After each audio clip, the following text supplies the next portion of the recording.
wants 200, baby.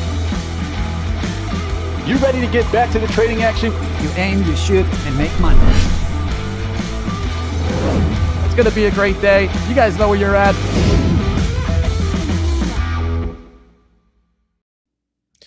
Hello, everyone watching. Today is Friday, and it is CPI day. So we're going to find out what's going to happen in those markets. I am Dave G, your host, here from the Fivers Futures, collaborating with Trade the Pool.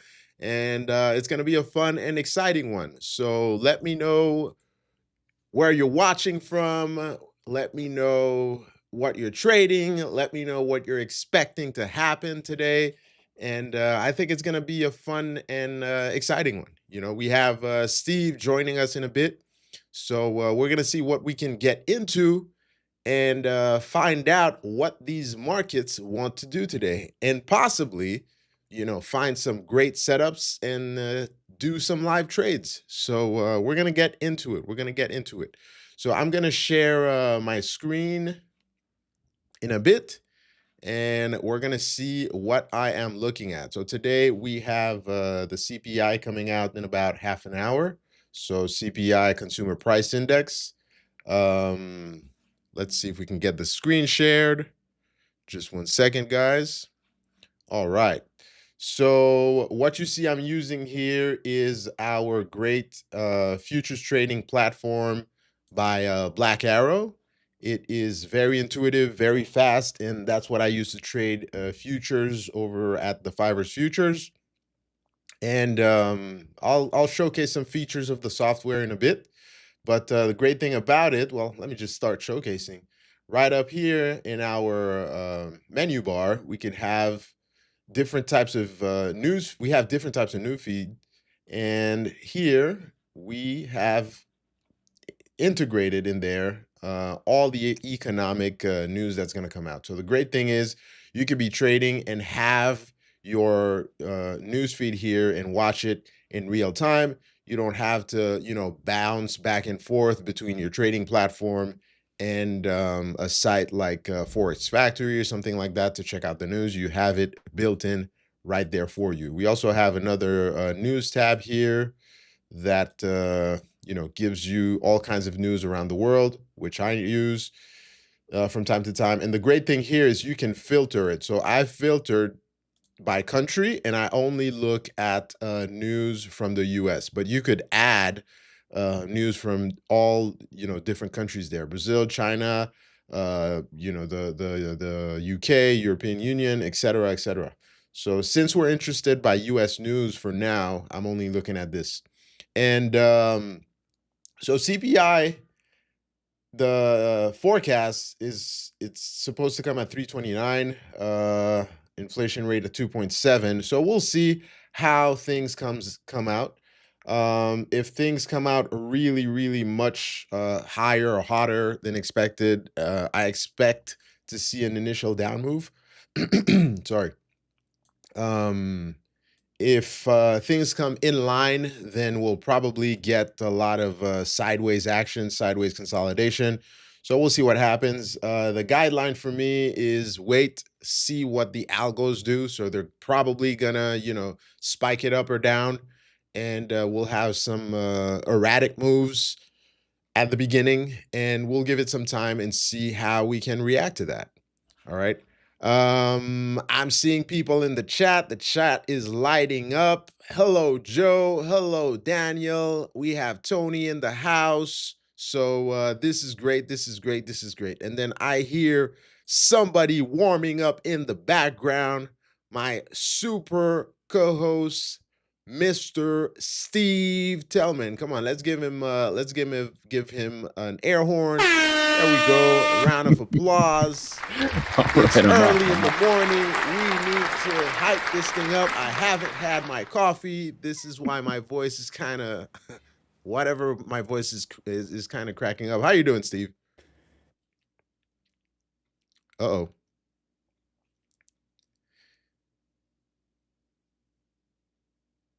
I think Steve was so excited to come on live that his computer decided to crash.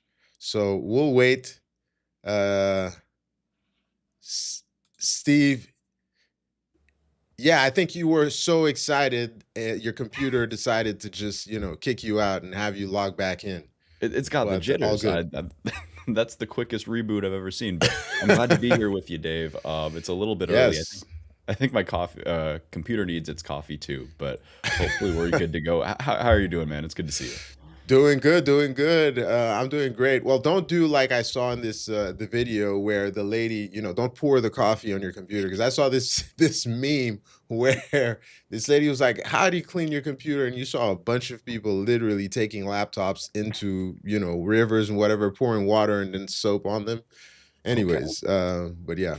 I'm doing great. I'm doing great. We had a great trading session yesterday. I was doing it solo, and we caught some of these initial down moves. I wasn't able to catch the huge up move yesterday on the index, but well, not live, but yeah, it was good. How about you? Awesome. Yeah, it's been I missed most of the up move myself. I've been very trading very small and kind of chilling. I've been just so much. Do you ever feel like your own life cycles sometimes sync up with the market, and it's like, oh my God, I Yep. have so much going on when there's so much volatility, and so Yep. Yep. I'm just trying to get my bearings here. I think that we got the follow through day. It's just so tricky for me because I'm not getting everything I want for like the Okay. perfect bottom, so to speak. So haven't pulled the trigger in big size on loading into this rally. We got the follow through day, but now the confirmation day is lining up right with this, big CPI print. So Yep. it's all eyes on the print. And Dave, I was thinking that this CPI is going to be one of the most important because it's going to be the first one after all this craziness with the Strait of Hormuz and oil. Indeed. What yeah, so that's where my head's at. I think that this one's going to be very, very telling, and we're kind of Uh-oh. I think Steve's frozen again, but he'll come back in a bit. No worries, no worries, no worries. On the meantime, I just want to make sure I say hi to everyone. We have Gig. Is it Gabby? Oh, we have Gabby 930. How you doing? How you doing? Joby One Kenobi. Hey Joe, how you doing? Oh, he's saying hi to Steve, but I love seeing it too. All right, all right. Mr. Insomnia Trader himself, Daniel, is in the house. Tony is in the house. Hello, hello, hello. So let's see what we can get into while we wait for Steve to come back. Oh, I didn't even realize that we had the live comments popping up here. So I don't need to highlight you guys all the time. We have Easy One Kenobi in the house. How you doing? How you doing? So we're looking at this market right now. Let me just put my news feed at the bottom. Move this a little bit up. Get this prepared. Yesterday, the you see how much this moved? This is the futures NQ. Moved so much I had to make my screen bigger because I couldn't believe how much we were moving up. This was 1,000 points overnight. These are the ones you dream to be in, go to sleep and wake up and find your portfolio up. But unfortunately, I wasn't in this long, but I caught the other one during the day. So we caught this part of this one. So that was good. All right, well, let's put our news feed here at the bottom. I'll leave this here. This way we can see what happens when the news happens. All right. We have Steve, who's back in the house. All right. You're making us work for it today. You're building this anticipation today. Dave. But If you can't love me at my high packet loss, you don't deserve me at my great internet connection. That's what I always tell them. So thank you for bearing with me. yeah, I think sure, no that it's going to problem. be I think it's going to be worthwhile. I think we're going to get some nice trading action happening here shortly, and I'm really looking forward to it. So, Dave, where were we before my internet so rudely You interrupted? were about to give me your opinion on the CPI today. We're saying that this is going to be a big one after the whole backdrop of what happened with this 2 week pause, quote unquote, that we got.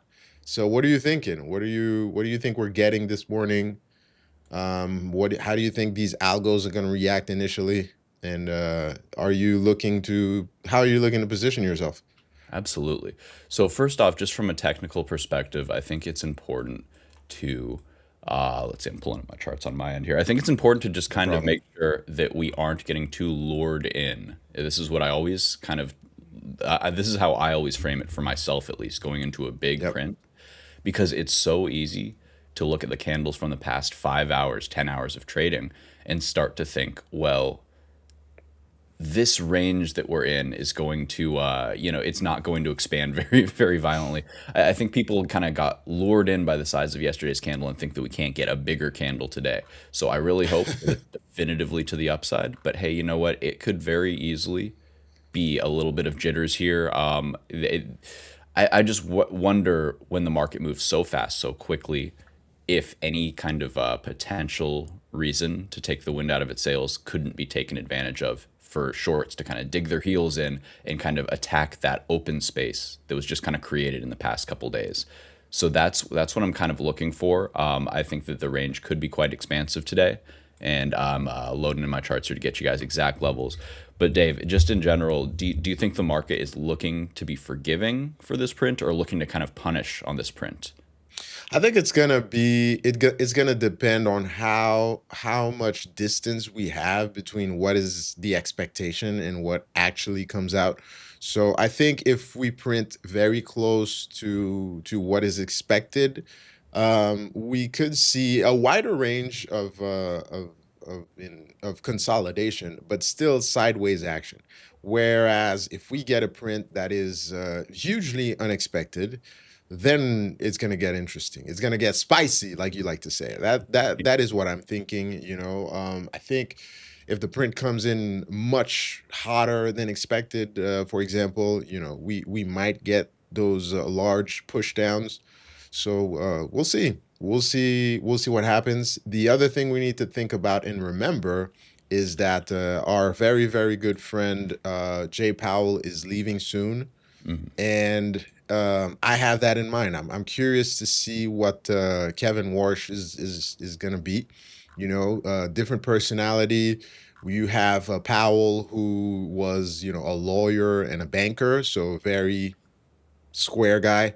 And then you have Warsh, who's kind of a ex Wall Street guy, but Right. he's an insider. He's been at the Fed. He was there in '08. So he's probably going to be in line with what our dear president wants to do. And we know he wants the markets to rally. Right. So, is Warsh going to be hawkish? Is he not? I think all these things are coming into play, and are gonna we're gonna see how, like we like to call it, how the big money positions itself, and depending on how they're positioned, that's where we're going to see the reactions and kind of find out, okay, this is what we need to do. So Yeah, absolutely. It's so important to talk about this stuff, and it can kind of get away from you when you're just looking at, like, 5-minute candles or whatever. yeah. These macro environments are so important, and we I think that we have taken Powell for granted. Maybe not you and me, but just the market. I think that there's something to be said for dovishness, outright dovishness, which I think we might see from a Wall Street candidate that Trump handpicked, more or Yeah. less. I think that there's something to be said for that, but there's a lot of good that comes from the steady hand of prudent governance that isn't politically influenced, that isn't willing to run things hot in the short term for the potential expense of stability long term.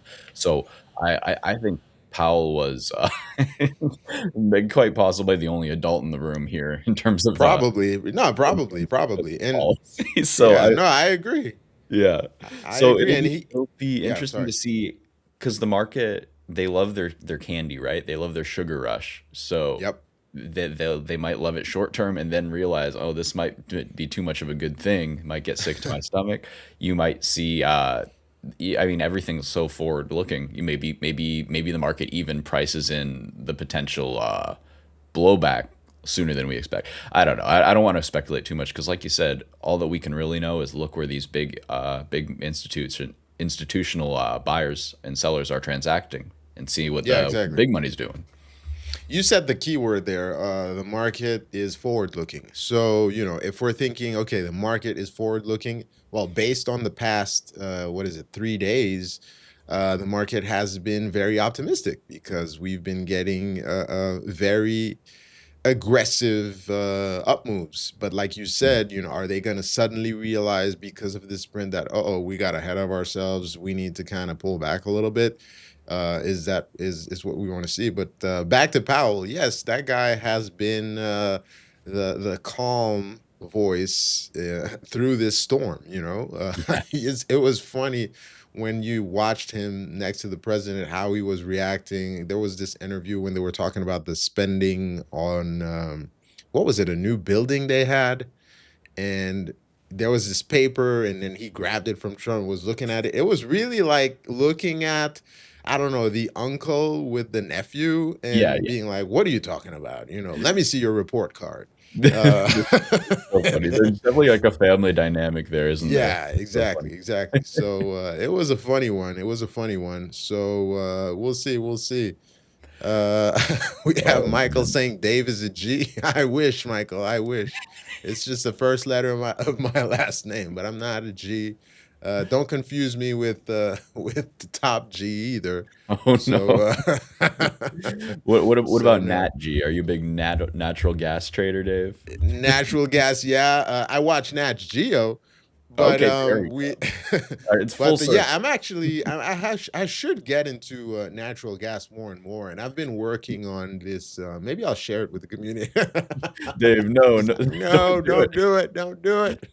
I like you too much, buddy. I don't want to send you to the Widowmaker. It's Oh seen man, they call it the enough pain Widowmaker. There you inflicted. go. Oh No, you goodness. you know, I was listening to this trader the other day, and he's been trading natural gas for a long time, and he moved to Asia, and they started their own exchange or whatever for because they had no natural gas market over there. So they Whoa. wanted to allow, futures are used to hedge and protect you against future pricing, and they're literally building it 1840s style, back in the day here when they were building the CME, etc. Wow. They're doing the same over there. So it's interesting. And they're doing it with natural gas. So I was like, I should look at, nat gas more often. But anyways, we're Absolutely, not there yet. absolutely. It's I'll tell you what, there's never a dull day in the natural gas market. I can only imagine being the pioneer market maker in an Yeah, Asian market. that's crazy. I think that's where the term "built different" comes from. So Indeed. shout out to those guys Indeed, doing indeed. They say doing it trades like those small caps and those OTC markets because here we deal with very experienced institutions. They've been trading for hundreds of years, whatever, they have the experience.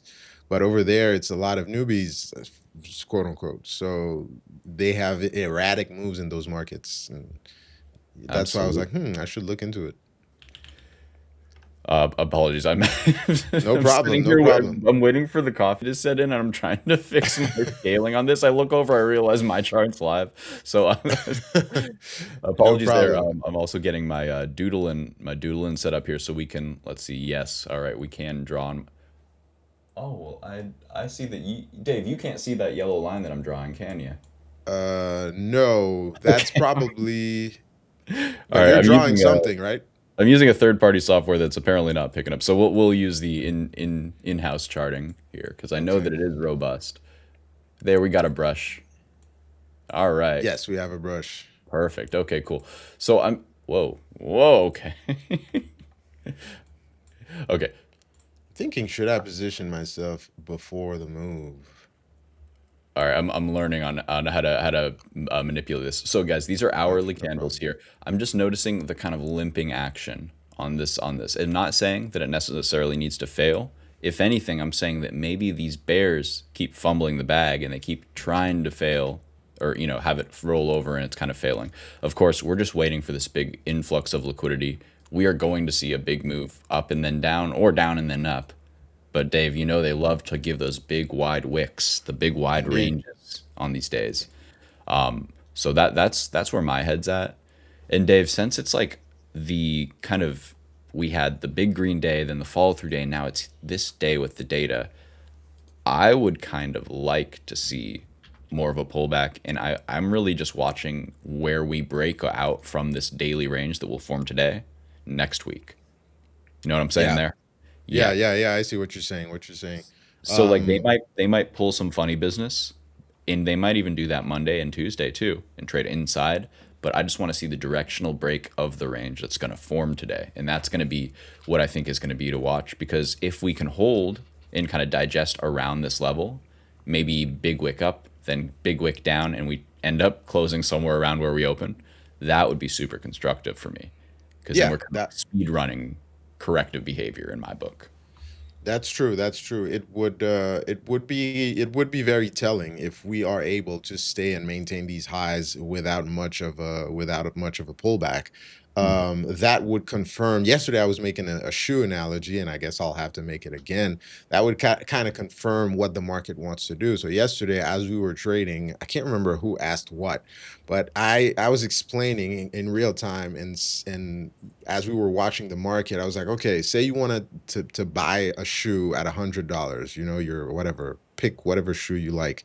And right now the price is $100, and then the price drops at 50 drops 50%. So they're selling that shoe at $50. What you want to see is what you always mention, the volume, how much interest is in this price. So say right now we are trading quote unquote at $100 per shoe on the index, the NQ, and we can't get more than a 10% discount, right? Every time it drops to 10%, so it drops from 100 to 90, people pile in and buy it because they're afraid, quote unquote, that Mhm. the shoe is everybody's going to buy it. That's the psychology. Well, that tells us that, okay, the crowd wants this to continue to move up. Right. Whereas if we get a discount and then it continues to discount and continues to discount, that means people are not interested in it at these prices. And maybe we need to get a free shoe. We need a giveaway before we buy the shoe.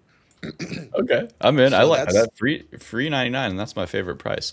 I see there we what you're go. saying, and it kind of goes hand in hand with like a principle that I think is so important, and that's just like to match up the volume. Oh, we were talking about this, the volume and the Yeah, effort. exactly. Yeah, yeah, yeah. Match So totally. match the volume with the effort.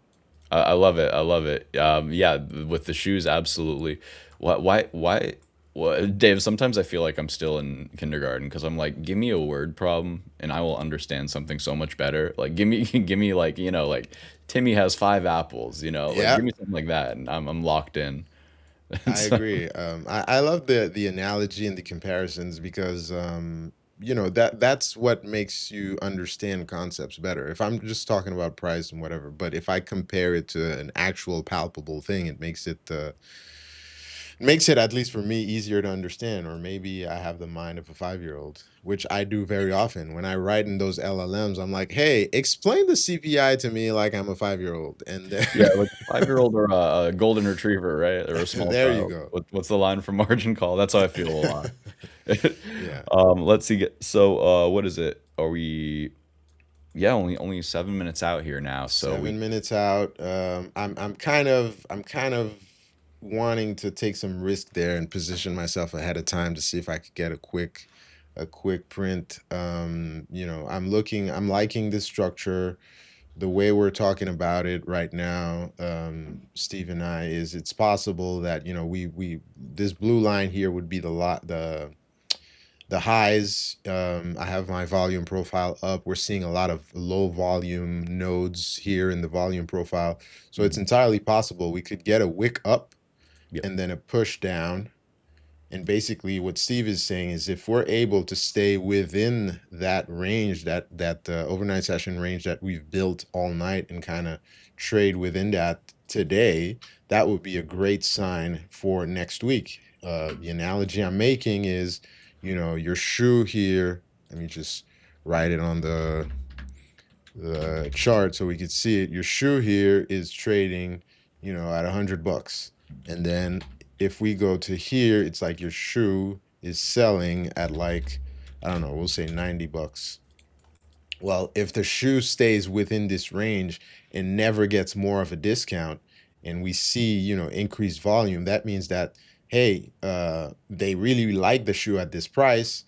And what's going to happen soon is we won't have enough shoes to sell, and we'll have to raise the price. We'll have to put it at, you know, 120, for example. Right. Or Dave, maybe running with your analogy here, maybe instead of the bottom of the range at 90, maybe they do a flash sale at 80, and then they realize, Yeah, wow, look at all this buying demand. They love this at 80. They were just a little yeah, hesitant at 90. But I bet yeah. the I bet that tune will change when they realize how fast they're leaving the stores, leaving the shelves at 80, 85, right?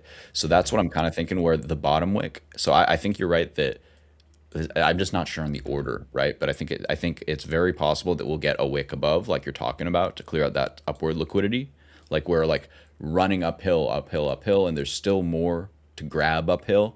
But you know, Yep. like we have one last kind of burst of momentum, so it might reach up, grab that, then pull down in like under our $90 bottom of the range, give us Hmm. that flash sale, and really prove that we're still bullish on that reach into internal liquidity. If we did get that kind of top wick, bottom wick action and close somewhere around that, you know, metaphorical 90 handle, what is it in reality? Let me pull Yeah, it. we're not looking at real prices. I'm looking at the SPY, you're looking at the NQ, I think. So we Yeah, could say, I mean, not the SPY, the ES, metaphoric 90 would be around 68.50 something. Yeah, that looks about on the right there. SPY, and then on the Qs it would be 25, the 25 200s right below there. So Yes, let's sir. see. All right, and I'm also working on getting my gamma exposure stuff populated here. Usually, I wait Yes, for the market to actually open, but we can work with yesterday's data, and that can give us a nice framework for potential levels. So I'll be having those in just a second. I just got to get them transposed from SPX into our futures. indeed. That's on the way. Let's all right, we're 3 minutes into it. You know I love risks, so I'm gonna put a buy stop right there. Ooh, and And spicy. whoa, I'm already in, really? And All right, good, good. One of us needs to play this and make some money. Dave, personally, if this was my own account, I would be watching from the comfort of my own bed. I do not like playing data releases, especially on the West Coast here. It's like, all right, you're gonna wake up and you're gonna see some giant freaking candles. Like I don't trade my best when it's like that short of a time between sweet dreams and big volatility. So I like watching and playing the second half of the day usually. So what we can talk about is, of course, play calling what you're in, and I will tag in if it looks good. Don't get me wrong. I like Sure, that. sure, sure. No, what I'm doing right now is, you know, I want to show the everybody that's watching that you can actually trade before, during, and after the news. So I want to showcase it live. I love it. And then if we take I'm actually, um, you know, risking 1 R to make 0.75. So it's not a great risk reward trade. This is kind of gambling. But I really want to show that, hey, you are able to trade during the news. And, you know, Mhm. let's put our money where our mouth is. We I said love it's possible we get that wick up and move down. it. So Mhm. let's see if we get it, you know? Absolutely love it because there's And so much money that can be made if you're able to control that risk and really, just make sure that you're not putting on too much. Make sure that it's, the micro instead of the mini, so to speak, or whatever your exactly instrument you're trading. You're defining that risk. We have, let's see, under a minute now here. under a minute, and we'll see what happens. And for the viewers, I will bail out if this doesn't move the way I want it to move. Actually, let me just switch to let me just put two time frames next to each other. I'll have a 5 minute on the right and a 1 minute on the left. This way I could see what is going on.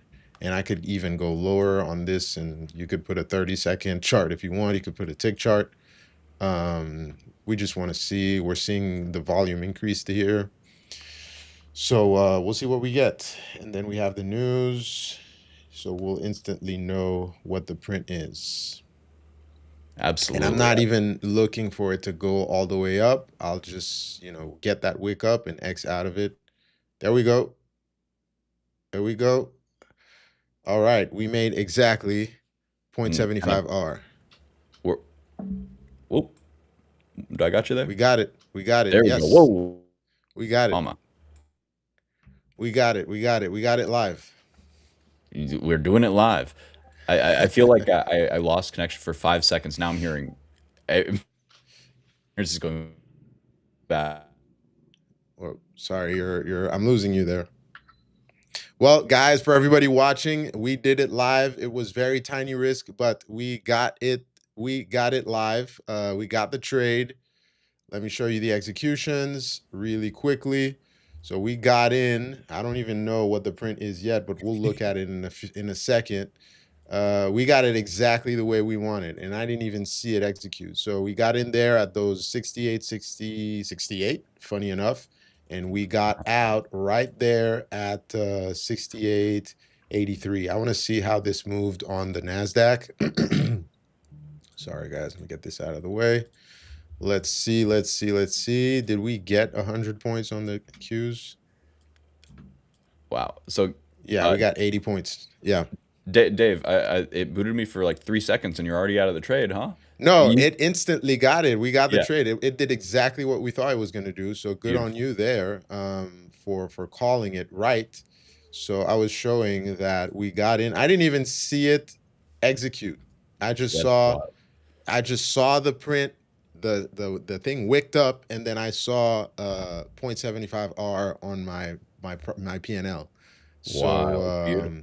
so Well- yeah, we got in there at those 68.68s and exited right there at 68.83, which what was that? That was a 20-point move on the ES, which is pretty nice. I mean, for good for move. something that moves 50 points, 40 to 50 points on average on regular days, not lately. It's been moving up to 100 points sometimes. This is a great move. So let's see what we get. And I'm just wondering, the open. I'm starting to pull these levels here. We wicked up to 6888. Nice auspicious number there. We already gave back 10 of those points, and I'm wondering if that was the liquidity that we were looking for, and we might be ready to drive down now. So if they give me an expansion candle, then I will be looking to tag in on a retrace back up into those moving averages as they come down. Just wanted to mention that core CPI came in. The forecast was 0.3. We got 0.2 there. So we're seeing how the market is kind of digesting that print, and we are going to be. I'm looking for a little short here, to be honest. We'll see if it gives me a good entry, but I just don't want to force it. That's all. Because hey, first impulse. No problem. First impulse was up. So we'll see. Give me just one second. Absolutely. Looking at something here.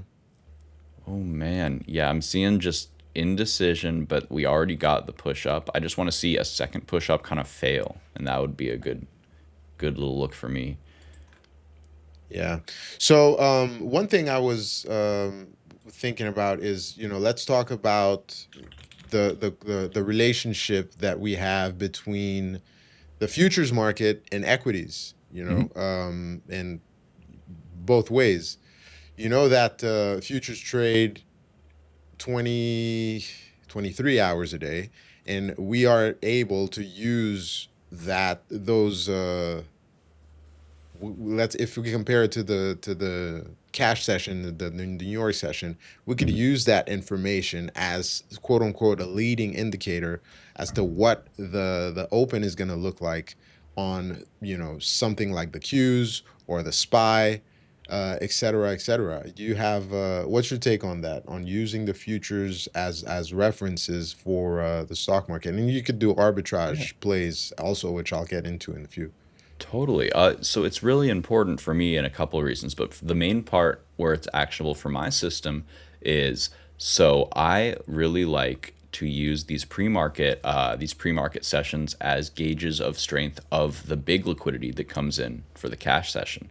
So for example, this wick up that we're creating pre-market, I believe that this is a very highly reliable level to watch and zone to watch in the cash session, because if we do break through that level, all with the higher volume of that cash session, I can be pretty sure that we want to see follow through and directionality out of that zone. So in the same way that I'm watching the CPI candle, going forward into next week, the high and the low of that candle for that to break, I'm considering the pre-market session its own kind of candle. And if it can break through that, well, that's a really good sign.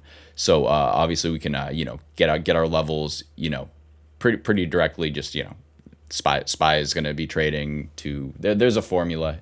You Yeah. can just use an online calculator, which I'm about to pull right now, because the big level of interest for me is going to be, I derive these from my gamma exposure profile chart, which I can also share with you all in a second, but I figure I will just get you the number that's most interesting first, and then we can kind of talk about it from there. So it's SPX 6850 is the big handle that I want to watch. And if I plug that into my handy dandy translator, that is going to be 6888 on ES. So lo and behold, the highest level of my gamma exposure profile was exactly where we spiked up to and rejected. There you So go. that's giving me a lot of information. And what I'm going to do is I'm going to switch my screen here if I can. No problem at all. Take your There you go. time. I'm just gonna take a couple questions here that I'm seeing. Hello, Tay Keith. How you doing? We have Daniel saying GC pushing on CPI, not so normal. Nice. Okay. I'm gonna take a look. GC, for those who don't know, is gold. So we'll take a look at gold in a few. I have Joe asking, can you customize the hotkeys in Black Arrow like you can do in Dash Trader? Yes, you can definitely customize your hotkeys there. You can create whatever hotkeys you want. So you would right click on the chart. We're gonna pull up my screen in a sec. Cool. Sorry. Yeah, perfect. There you go. Yeah. So you would right click on the chart. You would go to settings right there and more settings.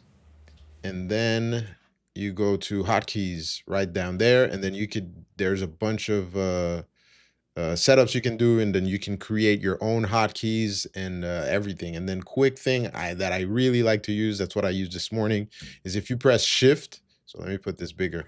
If you press shift, you could do, visual trading, which I like to do because I'm a very visual guy, and have your brackets preset. So for example, here I have a bracket called 1-to-1 BK. So it's my 1-to-1 bracket. Basically, I'm risking 1R to make 1R in profit, which is the trade I took today. And you can already see, okay, where's my entry going to go? Where's my stop going to go, et cetera, et cetera. So, and then if you press Alt, it'll be the same thing, but for shorting. So great thing there. Let's get into, I hope that answers your question, Joe, and keep the questions coming. That's why we're here. Let me get Steve. Let us know what those levels are and what they look like, absolutely. because you have the numbers, man. You had the high. I got the data. I got the data. Like Arby's got the meats, Steve's got the data. So what I got here is, and we're seeing it change real time here. So just because the markets are closed doesn't mean this doesn't update. It just doesn't update as much until we get the big volume in of all the degenerates getting there in cash session, buying their options. But what we're seeing is each of these levels changes based on the amount of notional value in each strike of SPX contracts intraday. So this is for contracts expiring at the end of today. What we see is this big green gamma bar represents a lot of people want to see, they bought this strike, this 6850. What happened? Where did we spike to in the market? Well, we spiked to the exact corollary to that 6850 level in SPX, I believe 6888 on ES. So that was the target. We spiked up to this bar and we rejected. So now the big level I'm interested in is this biggest put side level, 6,800. So if I go and transpose that in my little handy dandy converter, we're looking at 6,837 as our downside kind of low of the range where we could potentially eat down into. What I will say is that where the kind of flip looks like it's occurring here is going to be right about 6,830. So 6830 SPX is looking like 68.68. So essentially, that is kind of the base of this spike. So what this is telling me is that the reason why we spiked to that level is because there was a big liquidity draw up there. If we are going to kind of run it to the upside then downside, first it will check in at 68.30. It will check and see if it wants to engulf this wick on like a 15-minute or a half-hour candle. Then if it can engulf, it can head down to that 6800, or what did we call that? We 6838, I believe. 68.37. Yeah. Yeah, 6830. Yeah, right around there. So that's kind of those are the kind of levels that I'm looking for. What we have the potential to do, not saying it happens, but if we get to this 6800 level and then we see the 6750 node growing really big, we do have the potential to slide more. Just like if we hold this kind of pivot area, this zero gamma area, well, we might see the gamma start growing here again at 6850 and even higher, and that could rip us up through that wick, that pre-market wick, and into the promised land. So those are the kind of potentialities I'm seeing right now. All I can really say is like, oh, it makes sense that we went right exactly up to that level, and it would make sense that, you know, the neckline, so to speak, aligns with the neckline on the chart. So now we're just kind of waiting to see how this develops on the cash session. That's the next kind of influx of big volume in my book. It's so interesting how that level you gave there, that 68.38, 68.37, aligns exactly with yesterday's VWAP. You know, that's where the VWAP from yesterday flattens out. I have it there on my chart on the ES, and these are some interesting levels. So I marked out these levels on the chart. You said 68.37, which is right there. And look at that VWAP right there, where, you know, I have the anchored one for the new day starting up there, but the anchored one from yesterday finishes exactly there. So it is interesting, you know, VWAP, volume weighted average price. Look at that alignment there. It is it's a curious one. And then this 6860 level is smack dab in the middle of the range. Yes. So that tells us that, okay, if I pull up my volume profile, it's probably going to be where, yep, the most volume has been traded. So these are key levels to watch. You know, these are our two discount areas. If we could put the shoe analogy back on, this is, I would say, maybe our 50% off discount, and then this is the giveaway there. So can we hold the giveaway? And are we gonna step back in there? So we'll see what happens. Yeah, I just have the vibes. I have short vibes right now. So I'm I don't know. I'm not ready to pull the trigger quite yet. I'm still waiting for the coffee to kick in here, but you know what? I got the vibes. I think that there's a chance, like you said, with that volume profile, it's right like in that kind of, there was like a little low volume node, but in the middle of like kind of sandwich those high volume nodes, Yeah. right? So It's like, sandwich in between those, this, like, I don't know, very, very pointy B pattern here. So yeah, we're gonna see what happens there. This could be definitely being a low volume area of low volume node in between two large volume node areas, and here we have our point of control there. This is definitely an interesting level to watch. So yeah, I we're think gonna see that what happens. I think it looks like a short right here, by the way. I'm very, very close to pulling the trigger. What I will say about these, like those weird like volume profile, high volume node sandwiches, is that when we're above like this, it makes me feel pretty safe, taking a little bit of a short just back into that kind of node again, you know? Yep. Just because it to me, it seems very likely like, oh, if we're losing momentum above it, it's gonna wanna roll downhill, so to speak, back to the big part, you know, back to the biggest part of the volume mountain, so to speak.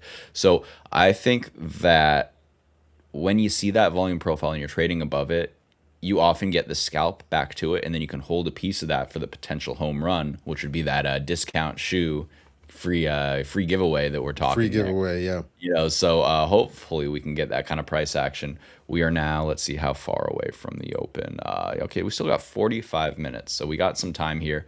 Yeah, I mean, Dave, this was awesome. Just the first little example here of what we got. We got the reaction. you were ready with these levels. When bada bing, bada boom, we transacted, got the easy trade. I'm saying we. It's a team effort when Dave's It is a team effort. You called it out. You called it out. You know, you said that's what we might get. You 100% called it out. Oh And no. I agreed with your thesis. And I just like putting my money where my mouth is. And we I took think you're it. too It humble. paid I think off. I walked in here agreeing with you, and you were the one putting your money where your mouth was, pushing those buttons. So you get all the credit for that. It was a really nice little scalp. But I just love how it's an example of no matter your style, whether you're a hyper scalper, like I don't know if that's how you define yourself, but you sure can wear if the shoe fits, right? Yeah, yeah, exactly.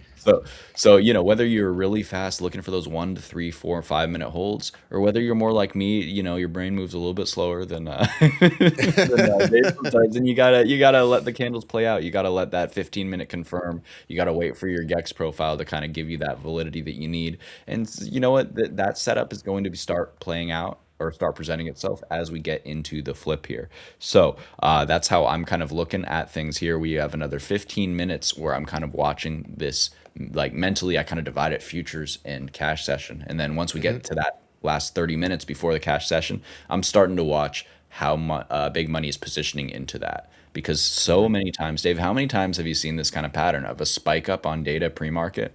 Then you get to cash session half an hour later. The bulls have had their fun. The liquidity's kind of dried up, and now all of a sudden they're waiting for this new influx of liquidity, and the stage has kind of been set for a push down. So Yep. I don't know if that's what It's we'll get. entirely But I'm possible. saying, I'm how I look at it is, oh, spike up pre-market. I think the odds, Capture that liquidity and then yeah. go find those discounted prices down there. Yeah, it is entirely possible. I have seen it many times. I have been induced into taking longs, Mhm. uh, and we won't make that mistake. And holding longs for too long, we won't make that mistake again. But let me just. I have Carlo here wanting to show us something, so we're gonna show Carlo's screen really quick. And so he can let us know what he wants to get into here. Let me see. All right, we have the CPI report there. Let's see. Yeah, the 2.8. Let's see. I'm just double checking with my numbers here on my No Bloomberg economic problem. calendar. Can't remember if Yeah, headline CPI 2.8. So cooler than forecasted. Core CPI 2.8. Yeah, so that we can get on Trade the Pool directly. So that's super cool. I very didn't even realize this. interesting. So thank you, Carlo, for unlocking this new knowledge for me. Very cool. Yes, Okay, yeah. indeed. Yes, You can see the indeed. month over month. Awesome. The headline, core CPI month over month. Everything you need. That's very cool. Yep. The month over month. Yeah, you have a lot of interesting data here, and then we have the categories here. If I could get those, if I could just see the screen correctly on my end. Could you scroll down a little bit, Carlo, so I could see the information at the bottom? There we go. Oh, nice. Yeah, key Key categories. categories. There you go. Energy, food So on that's home, what we shelter, used vehicles, medical care, etc. So we even have like a key takeaway there. That's super, super cool. Very nifty because it's really important, guys, to be able to watch this data come out live and be able to infer very quickly what it's telling us. So this is Yeah. giving us a very, very clear. I'm looking at the bottom of my screen trying to look at the energy, and I just see Mike. My butt is hungry. Okay, thanks, Mike. Yeah, Michael is kind of, Thanks for the financial analysis. blocking the key information data here, but I wanted to read the That's fun. takeaway because I find it interesting. So despite the Iran, sorry, oh, Aurora, I just I like I that. just smashed these two words. Despite the Carlo moved it away from me. Yeah, despite the Iran war energy scare, headline inflation came in well below the 3.4, 3.7 consensus. Gasoline surged, but pass-through was more contained than models assumed. Core CPI edged slightly above estimates, signaling service sector stickiness. Equity futures turned positive on renewed rate cut hopes. So I like that highlight there. It lets you know, okay, what is the talk, what is happening, what came in. So awesome feature there. Awesome feature. Thank you, Carlo, for that. We're gonna switch back to either Steve's or my screen, That's so super we can. nifty for sure. I'll get my my charts back up. Yeah. Or you're welcome. Okay, you got your No, phone. I want to see Yeah, your charts because I definitely want to watch what those levels say in a bit. We're still a ways yeah, away from the open. You know, it's 8:50. We have about what is it, 40 minutes until the open. 40 minutes there. Yeah, I'll be sure to keep you guys updated on these Gex profiles, and if it's worthwhile, I'll let you know, and I'll whip it back up on the screen. But I don't want to bore you guys. I think a chart's probably going to be more entertaining watching these candles, and I'm going to be let's see. I'm going to be, yeah, keeping an eagle eye on that 68.50. It is still growing. At this point, we have, let's see. So total premium, by the way, is very, very positive. We are at 16 billion and ticking up here. So just under 16 billion and ticking up of net gamma exposure. And the biggest strike is to the upside is still that 68.50 on SPX, 68.88 on ES. So that's our big target to the upside. And I'm watching that grow out as well as both the puts and calls of the 6800 strike below inching up as well. So we're getting increased tension into the open, both to the upside magnet and the downside magnet. So what we really want to see, it's kind of like a game of chicken, and we're going to see which kind of side gets the oomph and pushes, into the open with that volume. So that should be Yeah. really cool. And Dave, how I much don't are we know. gonna? I, Yeah, I you were must gonna have say. been I don't know. I'm like I went through a giant cup of water here, so I'm just gonna refill real quick. Go I'll ahead. be Go ahead. Go ahead. quickest flash. Thank you. Go ahead. We can switch to my screen if we want. I'm just taking a look at gold here. This is the GC futures contracts or the gold futures. And I just wanted to see because I had Daniel mentioning what gold did after this print there. So we got the print at 8:30 and we had a nice up move there on gold. So gold behaving in line with the equity futures. So that is it's pretty interesting to me. We were thinking about going short gold a few days ago, but the narrative now has completely changed. So let's see what the asset decides to do today. So this aligns this 4800 level here, 4806 aligns with this previous, at least on the technical level, with this previous support area. We know support becomes resistance. So let's see, just like Steve was saying, if we're kind of getting the range, this is more or less the area we're thinking we're going to trade into today. And can we continue and continue with that upside momentum, or are we going to need to pull back further down? That's what we'll see once we open the session. I think you're on mute, Steve. Give me a sec. Let me unmute you. Am I coming through? Yes, you're coming through now. I just got to give a shout out. So what's up, Steve gang? Stephen Barry in the chat. Go Yankees. We gotta represent. us Steve's got to stick together. Sorry, I just saw that. I Nice. know it was No, a it's while fine. It's ago fine. now. So Dave, I see gold on your screen here. I was hearing you talk about the levels there. On a little bit of a higher time frame, like what do you have any read here? It's just so I think it's bullish, but it's just really making me work for this read. How do you feel about it? It's yeah, it's making us work. So let me just zoom out and show you how things change on a dime. Let me put this on an hourly chart. Mhm. So when was it? I think it was, yeah, it was around the beginning of April. No, it was, I think it was the 6th of April. This is what the chart looked like. And Right, on a right. shorter time frame, very simple setup. We had this this trend line consolidation break, something you're looking to swing. The short was looking very nice. We had this initial down move. We were, tapping in, we tapped twice into these 4720s, And around here, I think a lot of our viewers and everybody was getting short, and it was Yeah. looking nice, looking to break this longer term trend line. And then things started to change because we got the news right there. Oh, yeah. And things went up. So it is hard for me to read, honestly. We are respecting it, at least strictly on a technical analysis basis. We are respecting this trend line. We are slowly trending back up. Yeah. And if I was a betting man, I would say, it's 60-40, so 60% bullish, 40% bearish.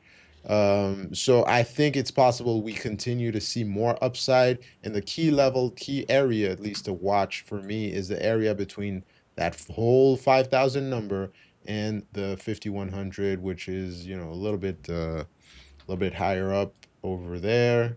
Hmm. Um, because that aligns with war news here. This is the first drop we got after Operation Epic Fury started. We had the hesitation there. We had this drop. We had a second hesitation there. So, key areas formed there for me, and then we completely lost it right at the 5,000 number right there. So I don't know. Were we getting margin called here? Was it panic selling? Was it just people wanting to have cash on the sidelines to redeploy once we got positive news? We don't know. So gold, to me, for the short term, I think the possibility is we continue to the upside and go test those $5,000 levels before we just crashed here. And maybe we'll need another deeper pullback to continue to revert back up. Wait, Dave. So Okay, a we'll few see. things. First off, I think this is a short here with a stop over that red candle 2 minutes ago. I'm uh I'm taking it in the sim. I'm taking it in the sim, but we're not getting too hasty, too crazy. Just want to put it on your radar that I think that it is worth just. I'm gonna stop down in 2 minutes and laugh, aren't I? Oh, Nah. thought process was I thought it was looking a little bit weak. We got a little bit of a jolt candle down, a few candles coming back into the moving averages.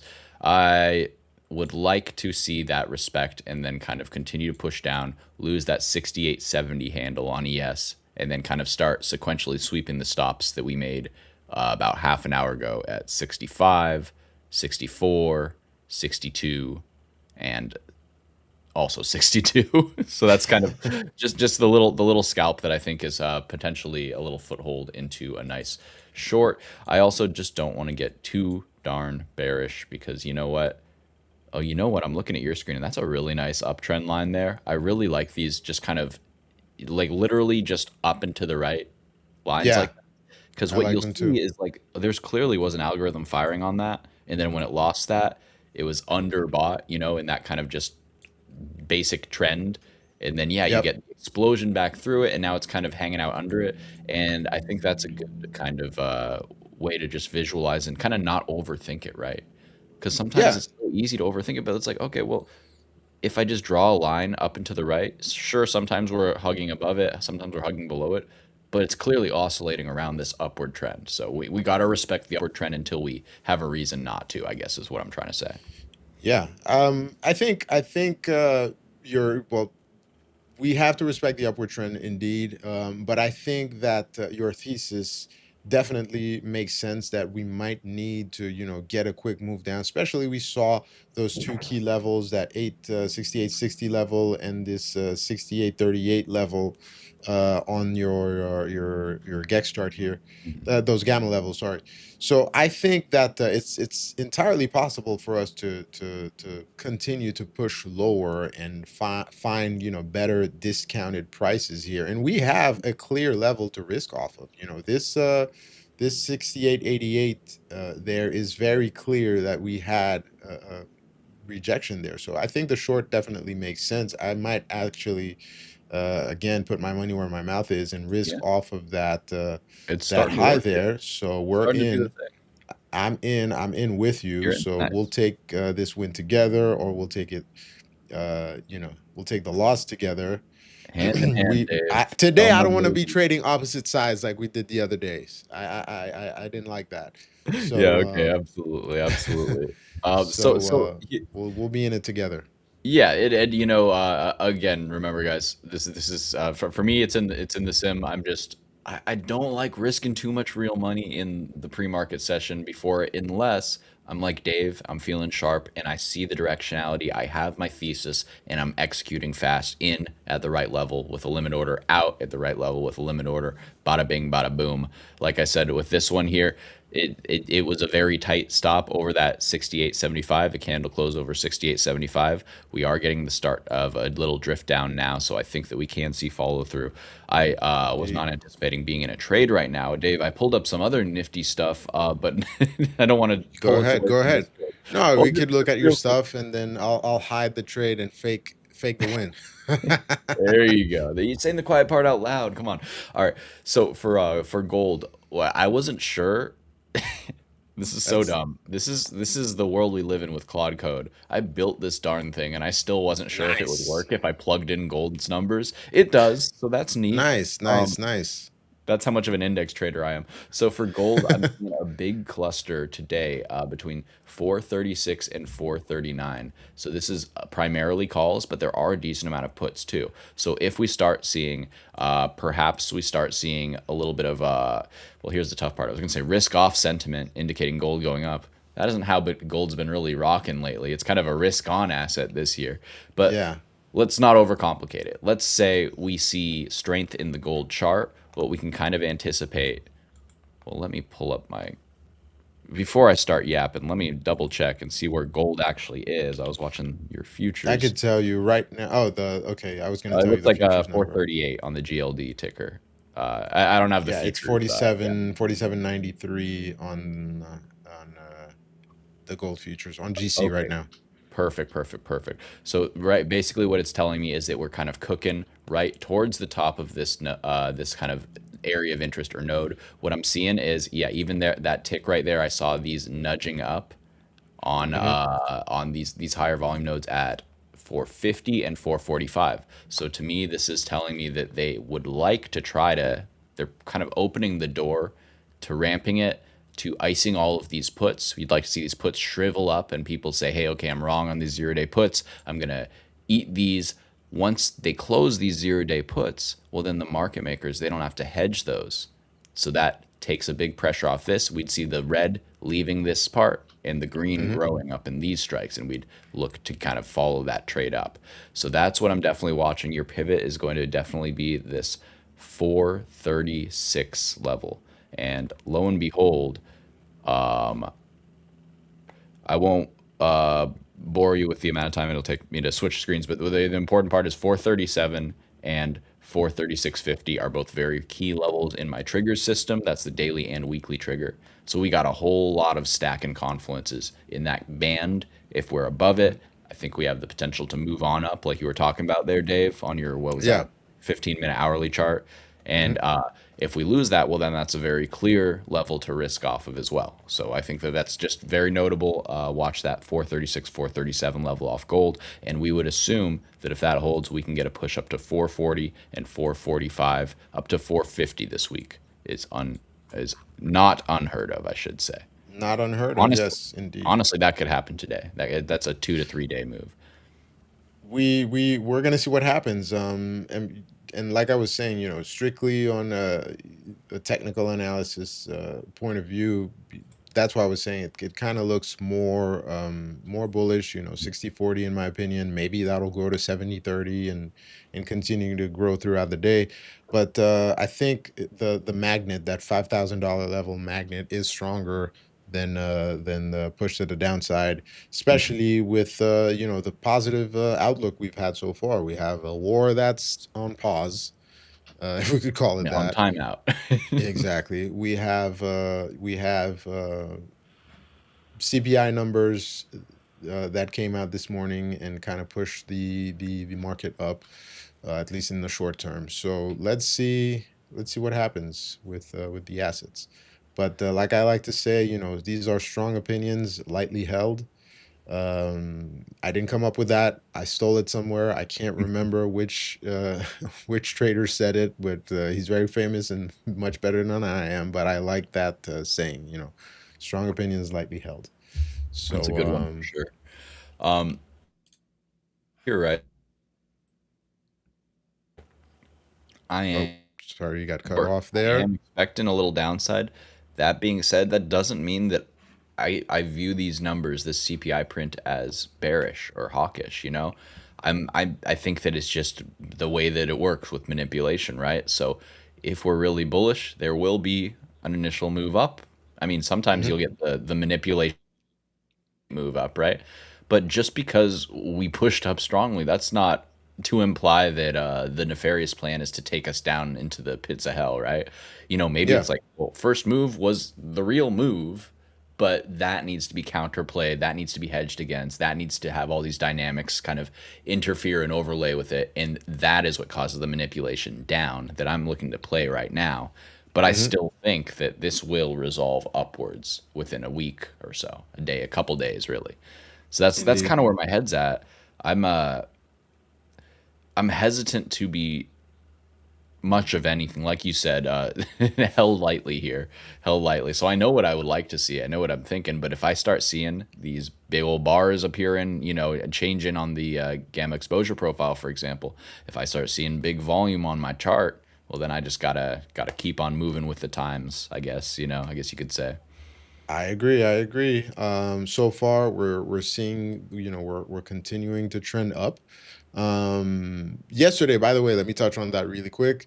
Mhm. Since we're trading intraday, we're scalping, et cetera, et cetera. Yesterday we were talking about having time stops. So I want to touch on that really quick. I always say that my stops are always protective stops for things like this. I Yeah. usually use mental stops and levels of, okay, if we can't trade below this level or whatever, I'll get out.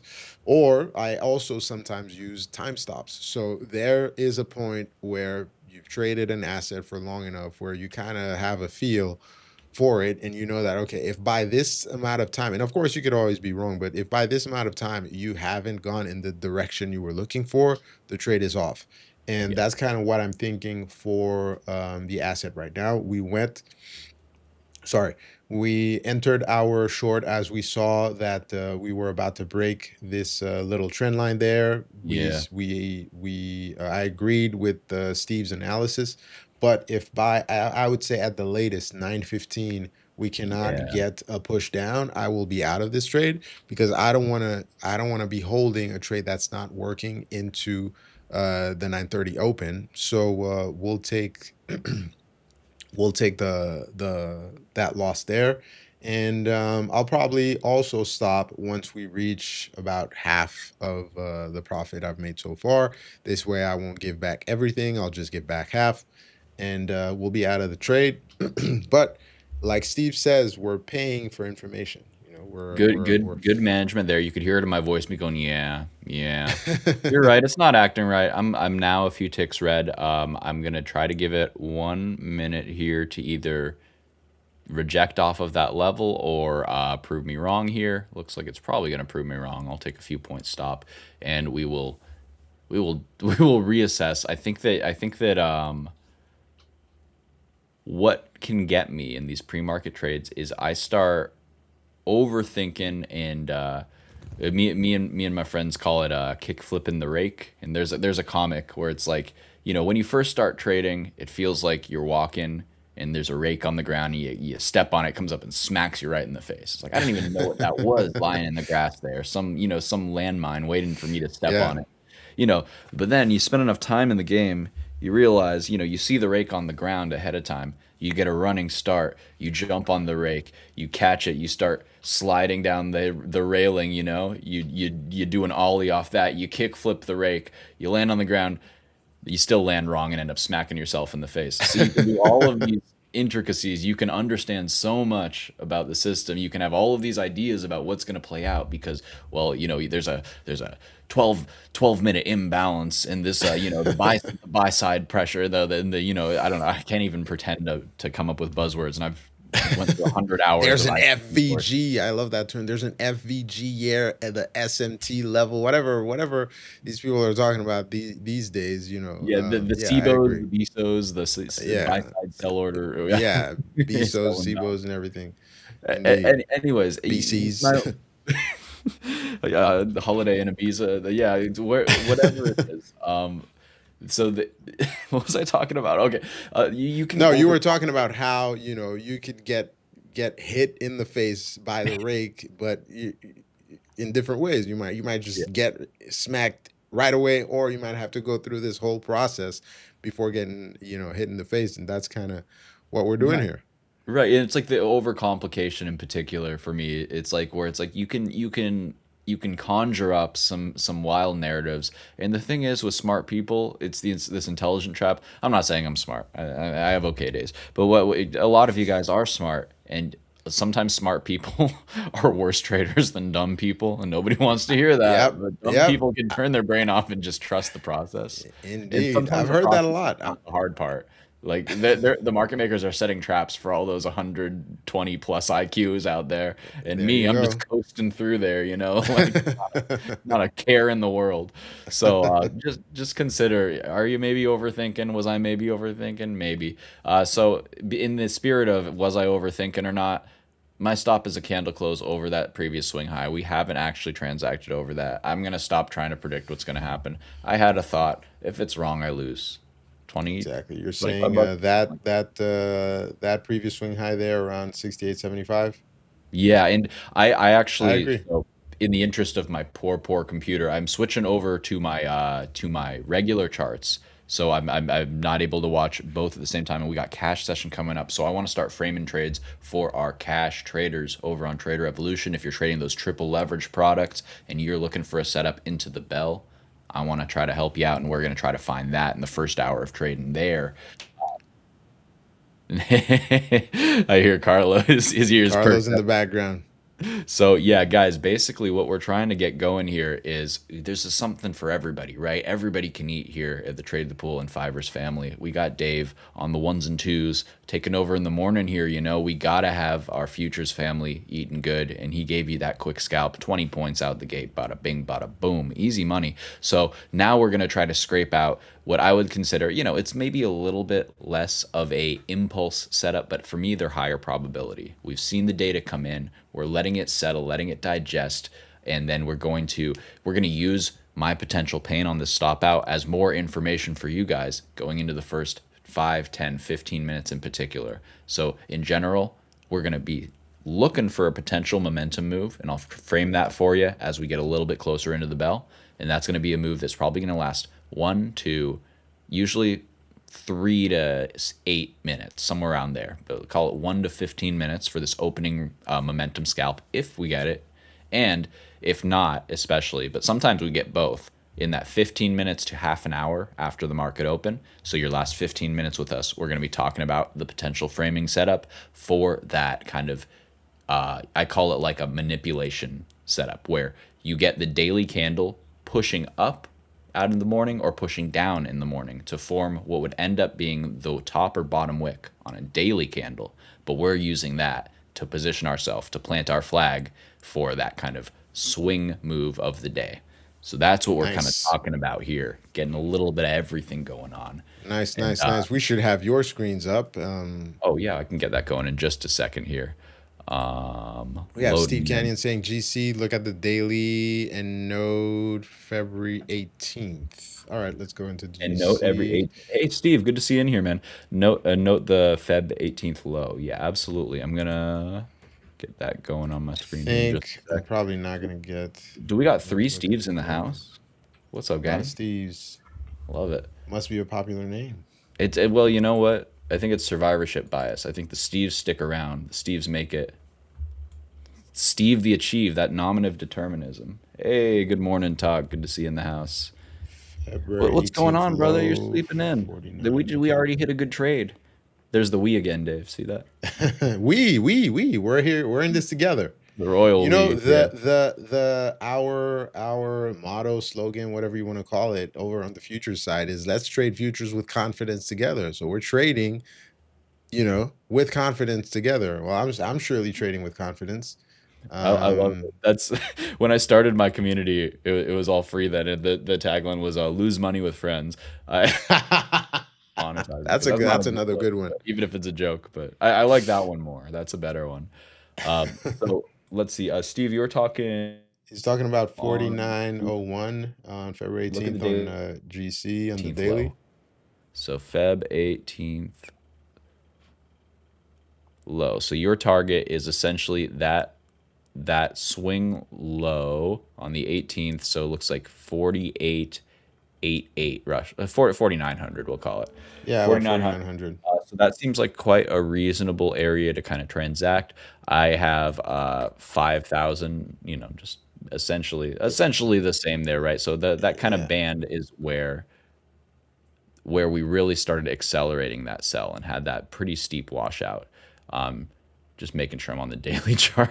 I always get Yeah, you're confused on right. a platform I'm not super comfortable with. Yeah, so for me, the question is this like an algorithmic bid off of a really key level? In terms of like that uptrend line that you have on your screen there, Dave, like that's holding so steady, right? Is It's that to me clean. seems like it's an ascending triangle base that's going to squeeze up and out. The other possibilities that setup does not play out, and you were talking the probability 60-40. Well, if we get that 40, then we could be looking for a higher low, maybe off the 4,500 kind of previous pivot. But to me, I think the Steve gang looking for the 4,900 to 5,000 potentially for me. That's the Steve bracket. You got Steve Canyon's level in mine on up top there. So somewhere in there, I think is where I'm looking for gold to go.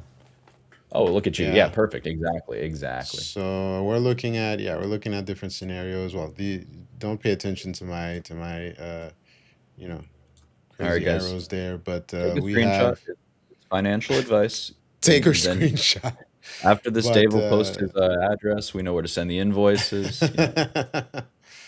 but yeah, that's these are, the potential scenarios we're looking at. So we'll see, and then we could have some sideways moves. Also, I always have three scenarios in my head, No, up, down, or sideways. So we'll see. I We'll see love what that, and it's happens. also like it's like a decision tree, right? So if we do get your bearish path there, well, then a new decision tree opens up. Do we high or low double bottom? Do we fake that out and run the stops to the low? Then when we get to the low, do we whip it back up? Is it Yeah. here's a fun slang for you, the turtle soup, the inner circle trader turtle soup, running the stop, Yeah. There you go. wicking it all the way back. Yeah, yeah, Or that's another one there. yeah, or we could So fall off yeah, the face of the earth. Who's to say? we we don't know, but yeah, I think the most likely scenario is we kind of go test those levels up there, and then kind of after that initial move, then we get this. Sorry, we get this deeper pullback here to somewhere around these levels, because we got a little bit of consolidation there, and we continue higher. As I'm hopeful. I'm being optimistic. As the news gets better around the world, I don't want to be calling doomsday or whatever. I've heard a lot of World War III calls. I don't want to be Oh, that guy. I just want to be optimistic. I have kids, so yeah, exactly. That's the thing. All these guys on my Twitter timeline talking about World War III.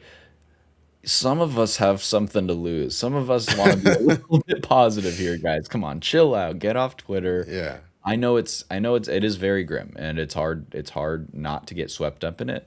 But this is what I always say, Dave. I said if you think SPY is going to be higher in a year, 5 years, 10 years, so I hate to break it to you, brother, but you're bullish on humanity. You're exactly. bullish on the world getting their stuff together. Let's put it, and Indeed.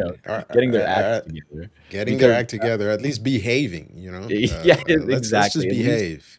my baseline for geopolitics in 2026. I just want them to act like I have a good friend who has a 3-year-old and a 5-year-old, and you know what? If they can just act as good as those 3-year-olds and 5-year-olds when they're getting along, like that's just don't hit each other. Come on, share your Yep, toys a little bit. That's all just I a little want. bit, Just a little bit, guys. I'm just not a little asking. bit, just a So little bit. So yep, we'll see. All right. Well, we've hit my 9:15 time stop. So I should have been out, but I don't know. It's Friday. We got one win. I'm just gonna hold it into the open. If I get stopped out and wigged out, it's totally fine. We'll get a quarter off. But if not, then we'll be good and we'll get some extra profits.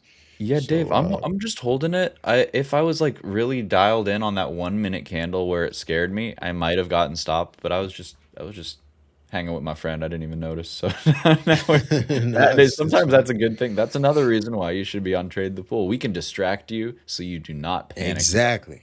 We help you hold these trades. I see some calls here on stocks, but I know this is also trade the pool, so I don't want to be completely stuck on futures. We have some people talking about AIXI and Yeah. PAVS.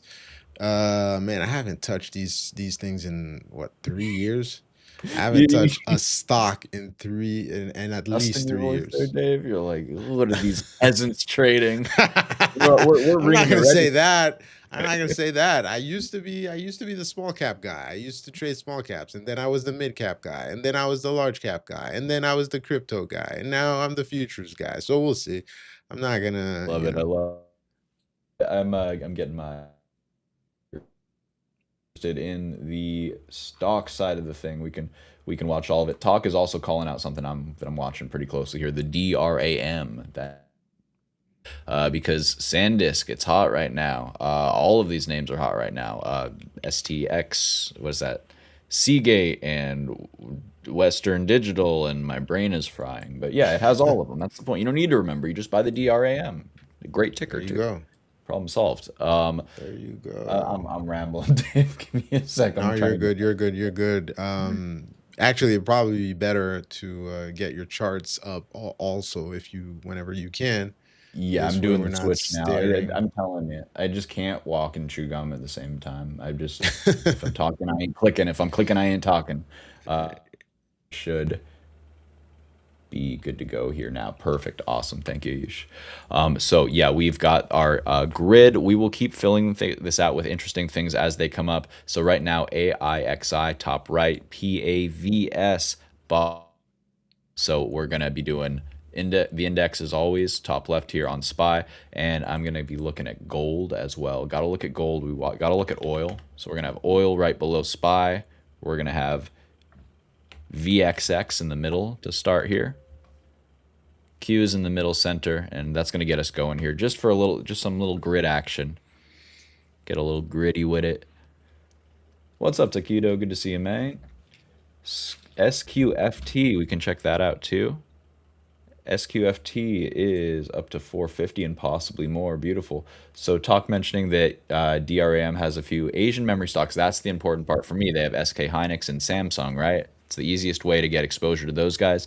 PAVS here, by the way, looking a little bit weak. A little bit weak. Um, PAVS I'm is what again? Is it drones? heck if I know, man. I could not tell you in a billion years what PAVS is. I It is guess the Terra ticker Nova sounds Entertainment familiar. Technology. Does that clear it up for you? Yeah, yeah, Does great. not for me. I totally get it. No, I just want to see. I remember something called that had an AVS back in the day. Let me see. Don't Talk is mind me. long. I'm looking. Go.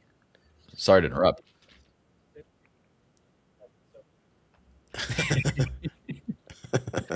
Carlo, he I doesn't used to be that understand. guy. I used to be that guy. If I show you my trading view, you'll see the tickers. I still have them. And then I still have RKT Rocket Mortgage that destroyed my account when I was trying to do some shorting there using options, which I'll never do again. Well, never say That one, never, but I took that ticker personally. yeah. And then That one, Tilray destroyed me as well. no. Rocket was the prettiest cup and handle setup, and it just needed to run the bulls out of their positions one last time before it went from like 12 to 20 or something. I was sitting there going, Yeah. oh, You I got could me look so it up. good. I can't even be mad, but I still am. So it talks back in silver, and I like that trade. I've been watching for a while, waiting to kind of get directionality, but I think that in the past day or two, I've seen what I need to, and it's nice and constructive price action. So I want in on silver a little more. I have just a little bit of that and gold, no leverage, just hanging out in some shares because I thought it was a good time to buy. I don't know. So, how do you feel about the index flags here? I feel like it's too good to be true, and I'm Let just me a little just bit. take a let's take a quick look. Let me up my screen. Too good to be true. Sometimes it's actually true. So we'll see. Wait, it's loading on my end. Oh, Whoa, oh, sorry, I didn't realize you had my full. So that's cool. So you guys can see if I pull up a little. I was wanted to check one indicator on SPY here as well. no problem. Let's get Steve's screen back up. This way I could just chime in here a little bit. Right on. All right. Yeah, XI. Whoa, no, that's my screen. There we go. Whoa, we're still on my Oh, that's screen. your screen. No, no, no. Now you're on your screen. There we go. There we go. Pour coffee. Yeah, I'm the grid here. Oh, sorry. It's my Yep. fault. It's my fault. Sorry. I'm the one. I'm the one. So I'm the one kind of touching the screens, trying to make my screen bigger, and I'm the one getting the screen out of the way. Sorry David, about that, Ayush. it's when when you're trying to get in the car and they're trying to unlock it right when you're trying to open it. Yeah. It's back and forth like 8 times. Yeah. Yeah, yeah, They no. made a commercial about that. Exactly. So guys, 5 minutes to open. So I wanted to run through my oscillator indicator here. It's not mine, but it's the one I use. And unfortunately, we don't have it in Trader Evolution yet, so I do need to refer to it real quick. But so it is the wave trend oscillator. It's basically going to be like kind of dual band stochastic oscillator where you have a fast band and a slow band, just like you have like on a MACD, a short moving average and a long moving average.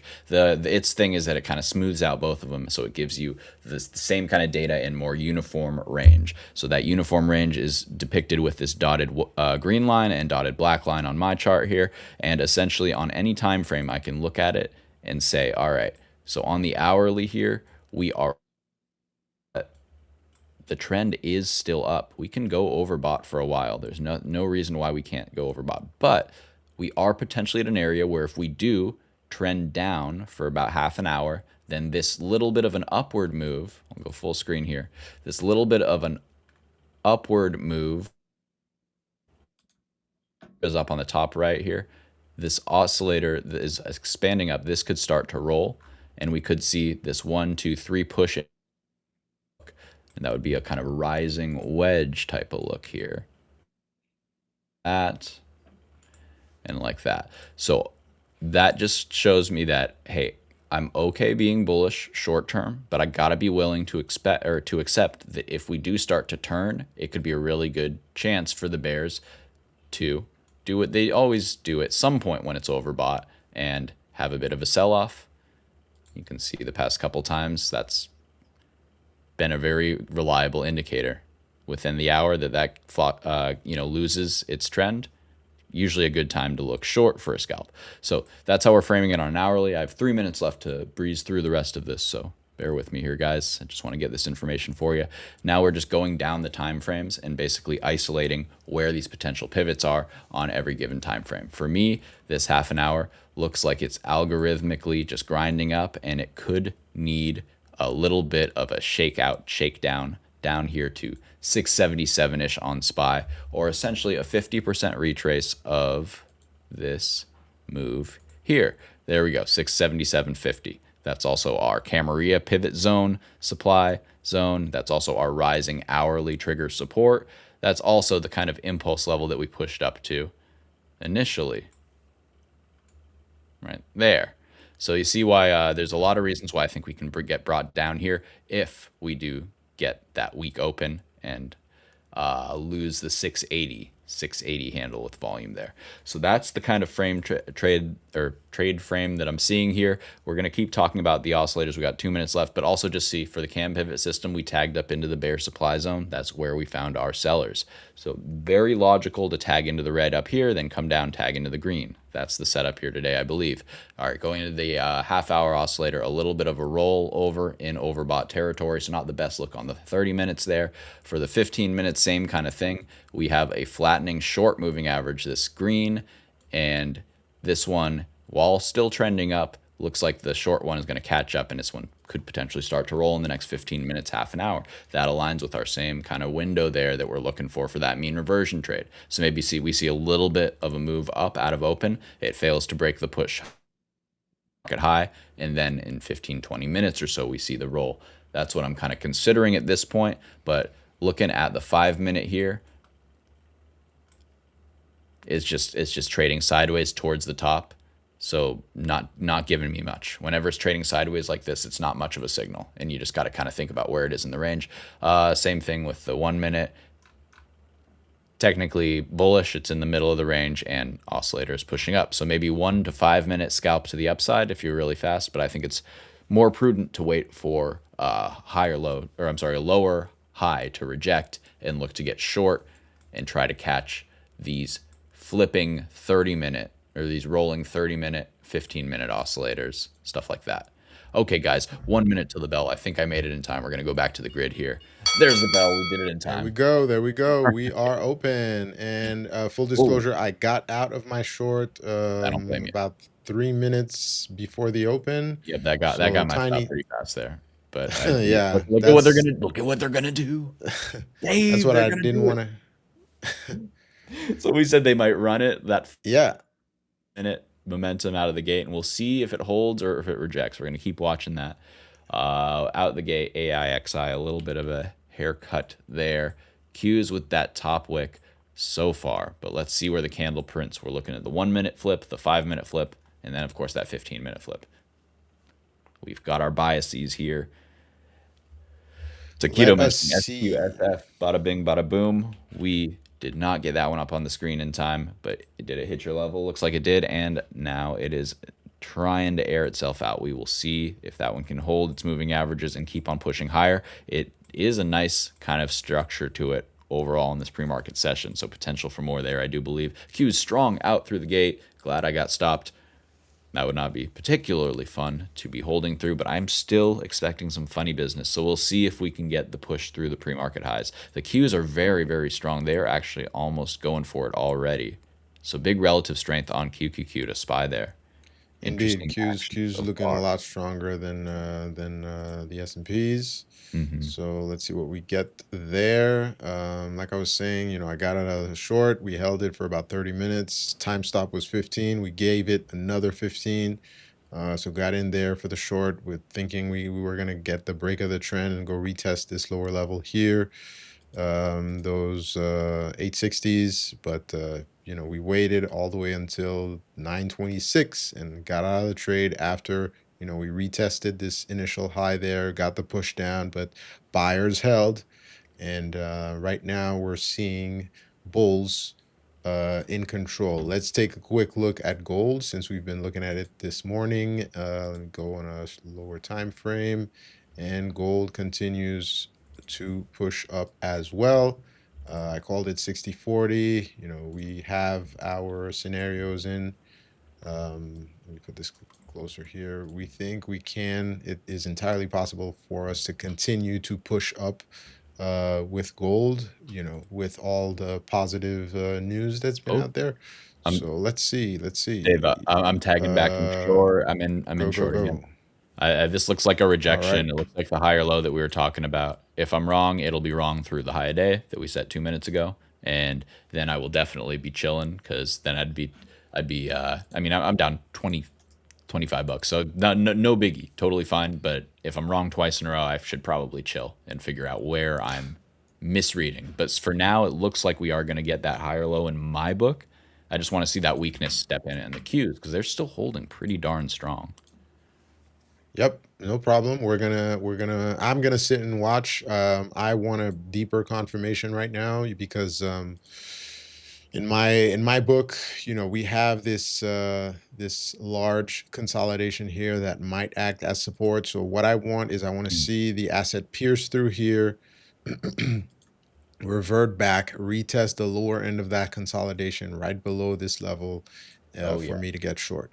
And that this that's for gonna me be the would better be swing, I think. I the think you're real right. trade. And then if this happens, I might, nibble some in while we pierce through here, risking this prior high, and then really add to my trade here if we retest. But it all depends on how the asset behaves. So we'll see. Yeah, But and let's see. Talk is mentioning something interesting too that is worth noting that I sometimes forget. That being said, Talk, I know you got 20 years of experience, but look at that candle. Who's right now? No, I'm kidding. Um, what he was saying is that yesterday's orders have to process. So they're yeah, short Palantir again. I love it. I love it. I'm still holding my little bit. I'm too tired to actively manage it, to be completely honest. Hey Crow, good to see you, brother. Good to see you. You're in ZNTL. Interesting. We're gonna take that with Palantir, that. that sounds familiar. I got out at 180. So All right. Okay, so Spy guys, looking at my Gex profile, Aisha, if you could put my screen up real quick, that'd be nice. No biggie though, either way. But I can describe. Oh, you you're have it up. up. You're up. Perfect. I'm up. Awesome. So yeah, this is just continuing to grow, or to hold, I should say, at 68.50. That is the level we transacted. Again, just 5 points under in the morning. I would like to see this start to shrink. So that's what I'm watching like a hawk here. Right now, it's trading at about 4 billion premium. It looks like. And I'd just like to see that shrink and see the 6,800 grow, the 6,850 grow, and essentially this big red blob get bigger and this green blob get smaller. So far, I'm also seeing the strength in the oil. That's helped me kind of frame that bias and said, hey, I might lose 25 bucks. I'm up about 50, a little bit more now. So on the first sign of weakness, I'm just going to take a little bit off here into the 68, 680 handle. Yep, we're getting a nice flush down here. Very close to taking half of the trade off. I'd like the 60. I'd like momentum down to 680, but I one green candle and I'm just going to take some off. I'm taking some off. I'm out half. That was at 68, 66, let's call it, right about there. And so now I'm waiting. But it still looks very heavy to me. Yep, it looks heavy to me too. I actually got in that momentum short, Nice. and now I am looking for the setup I talked about to play out. Break of the Woo! trend, All right. retest, and then continued move down. We'll see if we get it. This is a little scary here. If it wasn't a CPI Depending, day and I was feeling a little sharper, I would get back in short with the part I just took off on that wick up. I think that will end up working out, but there's always a chance that it pops like crazy and sure. we get a little bit earlier. This is in my book about 10 minutes too early for us to catch, and I think it's more likely that we're just starting to push down. But I also just don't want to see green trade go red. So I'm in from like 68, 681. 35-ish, 30-ish. Alrighty, let's see what we get. Fortunately, I bagged some profit before the open, so I'm just using that on the trade. So will either be small red day or we have some profits to risk off of and add to our Oh God, my poor risk computer. there. Sorry, guys. Yeah, Close. no This worries. is why I have to take the trades on my phone right now. I'm gonna upgrade my computer soon. I wanna fix this.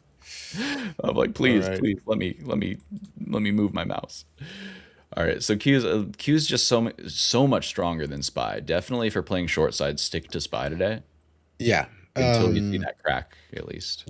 Definitely. I'm sticking to SPY for multiple reasons. One, we saw that relative strength on the Qs, number one. Number two, the SPYs are, the range is smaller than the Qs, so it's allowing me to, risk less.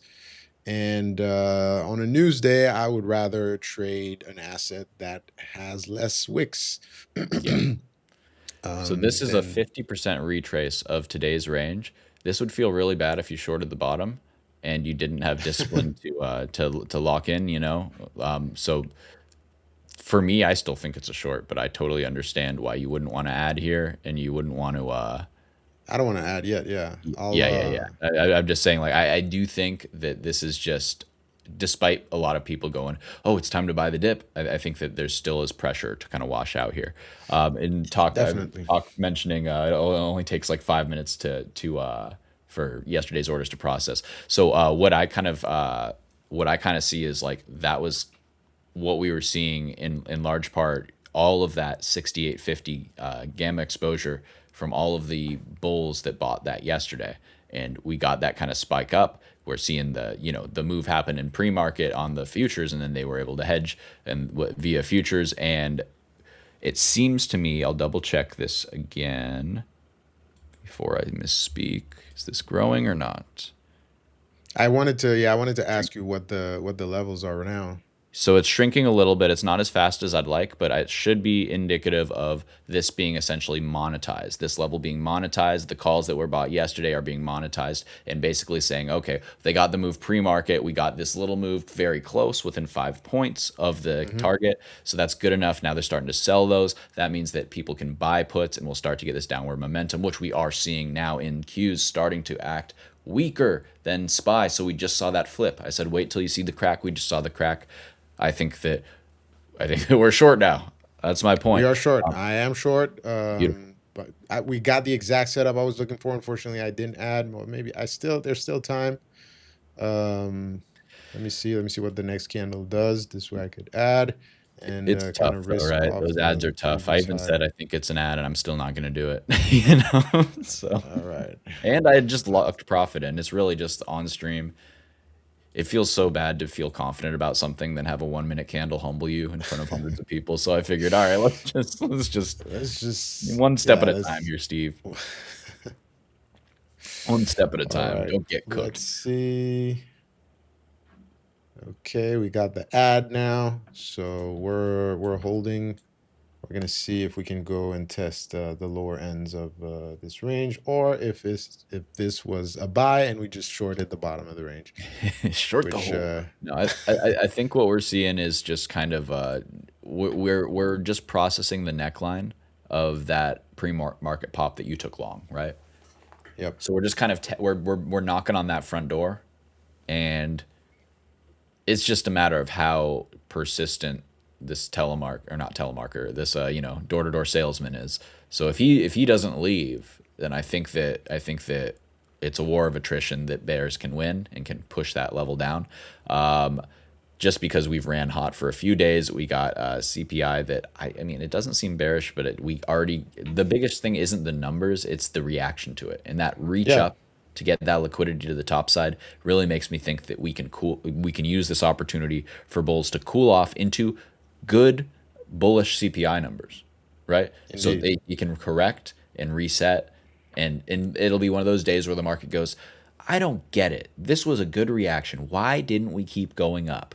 Well, because you can't keep going straight up, and if you want to build something with a good foundation, sometimes you got to have sideways days or red days. You need that digestion, distribution, reaccumulation, and then expansion.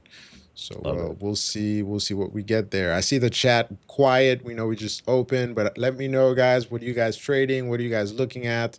Do you have anything you want us to look at in particular? We are here for you, so please let us know. Absolutely. So I'll just give the devil's advocate side here too. If we do see that node growing up again, and especially if they add more, then there is a potentiality for them to rip it out of the highs and sweep that pre-market high as well. I am biased to the downside, but what I will say is that until we see a ton of that, the big node here fall off, we are seeing it tick down a little more there. You see on that the little top wick that just got put in, that's where we saw it tick down. So they tried to push it up, and then you saw that gamma, the calls get monetized a little bit. So that was at least one decent sized bull on that pop back into this moving average cluster, monetizing the calls, saying, hey, close enough is close enough. Let's not get caught holding the bag. So I think that this is still progressing nicely. I haven't checked. Now I'm going to start keeping an eye on these levels more specifically, but it does look to me like the 6830, which is the neckline we were talking about of that pre-market breakout, that is seeming to grow. And the idea here is if that grows and the node under it grows, then it'll do exactly what we're seeing here, which is hammer on that door, say, let me in, I'm not leaving. and then take it on down to the basement. So that's what we're looking for That's here. it. That's what we're looking for. We will see what happens. And another thing to note, the other level that's kind of playing out here is that this is just into yesterday's close, right? So it's just, oh, we're healing that gap, and that's why we got that kind of the two bounce attempts on the 1 minute there off of this level that we're kind of currently testing now. But it's just, I mean, it's just like there's gonna be a reaction, like just like if you drop a ball from high up, it's gonna bounce. Just because it bounces doesn't mean it's not gonna stop bouncing. You know what I'm saying? Like, Yeah, exactly. there's Yeah. gonna be a reaction. So this bounce too. I don't think this is anything except for another chance to get a little bit in short with a stop over those swings high. Swings high. Swing highs. Swings. Yeah, we're both trading, so it's two swings. There you go. There you go. And Q's But still leading the way down here. I'm seeing the Q's actually looking weaker than SPY now, which is awesome to see if you're looking for a flip to the short side, right? If you're getting in a short and Q's have been strong, but then they start getting weak right when you're in the short, well, that's a good sign because you're starting to see the thing that's lifting us getting out of Dodge. getting out of Dodge, exactly. At least, I am kind of cycling through the assets right now, just looking at the VIX. VIX had 19. Advanced decline. We have more stocks advancing than declining right now, but we're ticking down overall. Vold ratios, just some market internals I usually look at. So it's mixed right now. Some are showing bullish signs, some are showing bearish signs. So we're kind of in a neutral zone right now. Let me just take a quick look at my friends Nvidia, Apple, Tesla, Microsoft, Amazon, Meta. And the read is neutral. Whoa, look at Broadcom just taking off. All right. Well, let us see. I'm trying to read this, and I think that I'm doing the overthinking thing. I don't think that I know anything different. And I think that the only difference in my read from now and a minute ago is that there's one green candle within the same tiny range.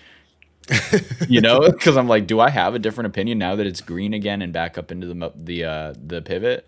Well, no, it still rejected the pivot again. Do I feel any less bearish if this 1 minute candle tests the bottom again? No, I feel the same amount of bearish. What I will say is Qs, they're I don't know. They're a little stickier than I would have liked to see in the past 3 minutes. They're a little stickier indeed. Let's just see. Does more liquidity need to be grabbed before we really get that push down, or maybe we're not going to get the push down? Whatever. We had an idea. So basically, I executed exactly what we said we were going to do. Yeah. If you pull up my chart, I could show you on at least the tiny 1 minute time frame what the idea was. So we said, I should have left my arrows there. I said, while Steve was getting short, I needed to see a push down into break of this trend line, and then a pullback there and a continued move downwards. Well, we're not getting that continuation I expected, but that is exactly what I did. As we broke there, we shorted, waited for the pullback, added to that short, and now we're holding, risking those prior highs there. And that will be the trade, or at least my trade, for today. And if it works out, great. If not, well, we will start over on Monday. Dave, no, keep talking. You started talking and it just kept looking more and more bearish. Let me keep talking. To break down, So and then yes, you're like, if we start, I'm done. Look now, if new we start- low. We're good. So the weird thing we're- is, and I'm not sure how to read it yet. Qs look decent, and SPY looks bad, and I don't know what to make of that. We don't know, and like Jane likes to say, one of them is lying. Yeah. So I hope the Qs are lying, and this is telling the truth. The I think reality they are. is we are exactly at those, at least on the futures side, we are at those Asia highs. So these Asia highs might, so far they're not looking like it, but they might turn into kind of a support level. But I really want to keep in mind that this morning 68.60 was that first level we noted when we looked at those gamma levels you were talking about, and then we have this 6838 that we talked about, and this is key to me. When we were talking about it as well, the volume profile was looking a little bit different. We kind of had this B-shaped there, so I just want to hold my short, be confident in the thesis, and see what happens. We have everything defined. Now we're gonna find out if we're right or if we're wrong. And if we're wrong, it's fine. We'll take a controlled loss. We'll lose half an R, and we'll be able to reset. We'll live to trade another day and reset. So yeah, we'll see. We got Airplane Jane in the house. Nice to see you. Real quick. So Steve Canyon, shout out Steve Canyon. He's calling the move here. This is what's driving price action right here. This is that discrepancy. SOX and SMH, the semiconductors, are very, very strong. I'm looking at DRAM here. I'm thinking that this one might be a morning dipper into a ripper. Let's pull up Steve's screen so we can see what he's showing. Awesome. So a few things to note. The Palantir short, shout outs talk. The man is just a money printer. This thing is absolutely raking in the profits here in the Palantir short. So I am now up, oh my goodness, I'm up like 30% on that PLTZ runner. Beautiful, from 2 days ago. So big shout outs in the chat there. I'm looking at the Qs potentially flagging, potentially failing.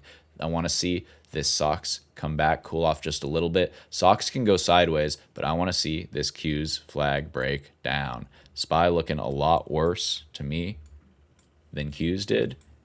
See, they got that. It's just hammering down here. Just looks ugly. Now this is starting to look ugly. So we were playing the game, like Jane says, who's lying? There we go. Who's lying? We'll find out. It looks like I don't know. Looks like something all right. I gotta lock in some PLTR, right? Yes, Let's indeed. pull up a high time frame because I still can take this in half. I'm up 30% in 2 days. Nice. Just breaking nice. the bottom. Nice. Right. You need that. Okay. This is for talk. This is for talk. He literally said, "Hey, dude, you should short this." Well, he didn't even tell me what to do. He said, "I'm shorting this," and I looked at it and I said, "That looks terrible. I got to get in. It's a chase, but I got to do it anyway." So all flowers to him. Q is just about to break their morning lows, if I'm not mistaken, in a second here. Watching the relative strength in DRAM, I want to see if they can form a higher low. That might be my long play of the day. If we do get a swift and sharp washout on SPY, I'd like to see the relative strength in these names. I'm seeing a little bit of a bottom wick on PLTR. I think it's just too much, too fast, and I could see bulls stepping in pretty soon. But I could be very wrong. So what am I going to do? I'm going to just trim a third of what I have left, because it'll just make me feel better is really all That's it is. good. That's really all it is. Massaging yourself there with those profits. There's not a single thing wrong with it except for it's up too much, which is a terrible reason. I like that. Well, just take I like that logic. It's up too much. Let's just take some profit. Let's get paid. Take Dave, that that's the thing, because it feels so wrong, but it also is so right. Feels so right. Yeah, I totally agree. Well, because it's like you don't want to ever take a trade off just because it's working better than you expected. It's like, oh, I was too right. My steak is too juicy. My lobster is too buttery, right? It's like there's a lot of that's not a bad thing. But at the end of the day, like who always says this? I think, is this a Mitch thing? Is this I think it's a Josh. It's AK-47 Josh thing, where he says, "Hey, if I walk up to you on the street and hand you $100, are you going to ask for another 100, or are you going to say thank you?" Exactly. So, all right, guys, this is tough. They might have just might have just failed auction down. Yeah, we might have just found the bottom. I was looking at it. I saw some volume coming in right now. Let's see, and DRAM looking kind of beefy. I might take a nibble of DRAM. I'd like to see a better structure. This isn't a super disciplined buy. I thought we were going to get a stronger flush to the downside, but yeah, I'm watching the 21-minute moving average. It's wicking off of there right now. That's the exact place it wicked off of there. If the candle closes above there, I'm getting out of my short runner. It is still going to be for profit. I'm not going to sweat, but I'm just seeing the strength in Qs. It's holding a flag. I think that the only thing lying might be my eyes. Might be my lying eyes. Let's Give me 1 second see. while I manage a few positions in my personal account here. Took a little bit off.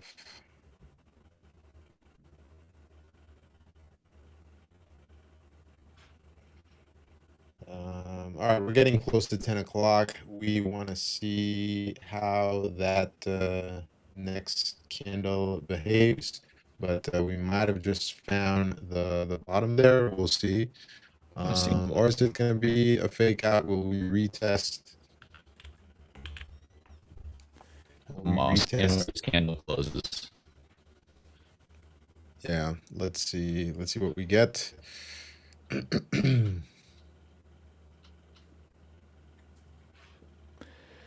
MicroStrategy. Can't tell if this is. That's another short that I'm deciding whether I want to trim a little bit. I am nibbling that DRAM, or I did nibble the DRAM, I should say, about, 30 seconds ago, maybe? It was so small, though. Well, guys, I'm playing very, very small because, I don't know, I'd like to see a higher low. Let me just look at something really quick.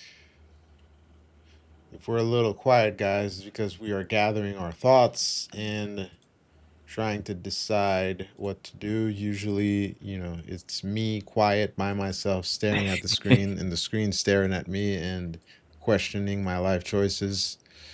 But It's not that bad yet. I'm just a little bit perplexed, honestly. So we did get the wick down on SPY, but Q's still looking very constructive. The thing is that we're also 5 minutes away from the kind of end of my prime reversal window. So we got the first reversal in that window, but now it's we could still see another reversal in this window. My bias is so mixed right now because I would like to see a little bit of a pullback, but overall I'm bullish. So I could be so wrong about the need to pull back a little bit more. That could have been enough just healing into the close.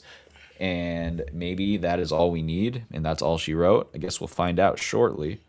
We will see. Man, I should have traded the Dow this morning. The Dow just melted down. Look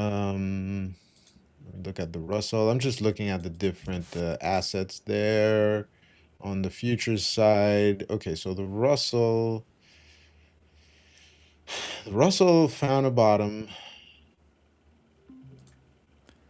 Let's see. Yeah, and DRAM very strong. SOXL still very strong. Qs are setting up for a long. If you like it, I'm very close to getting out of the short and waiting for the candle to print. It seemed like a kind of a bear stepped in right there, off the 50-minute moving average. So I'm watching. I think I'm gonna get out of this short, just break even because we didn't get the follow through. Hey, break even. Break even ain't gonna hurt you. I'm gonna give it 5 minutes because I'm seeing a little bit of weakness. No problem. Take your time. I'm out of my short. So we just took a paper cut on that. We are still green overall for the day. So now we wait and reevaluate after that 10 o'clock candle prints. We'll see. Give it a little bit after that to decide what we're doing. Yeah, Second. That is a 1 minute close over the moving average, but I'm just seeing the shake and bake here, so I wanna give it just another minute. I the metaphorical 1 foot out the door here. I literally I have my finger hovering over the button. I just made sure it's in the right place so I can tap it without looking.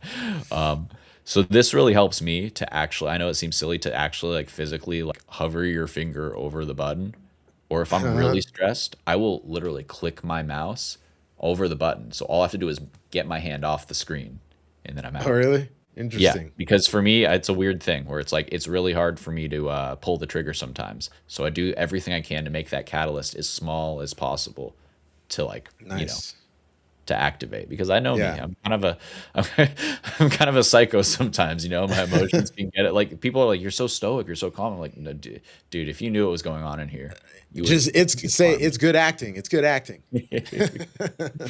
Airplane Jane saying hit her 33 EMA on the EMA 15 on and 15 for the secret SPY. tech, the hidden tech. All I right. love it because every trader has one EMA and time frame combo, which is so specific. It's like some esoteric knowledge, like passed down generationally or something. I don't know where they get it, but I love learning these little tricks. I'll give you I'm guys one. pulling I'm Mine pulling is up a 33 EMA so I can see what it looks like.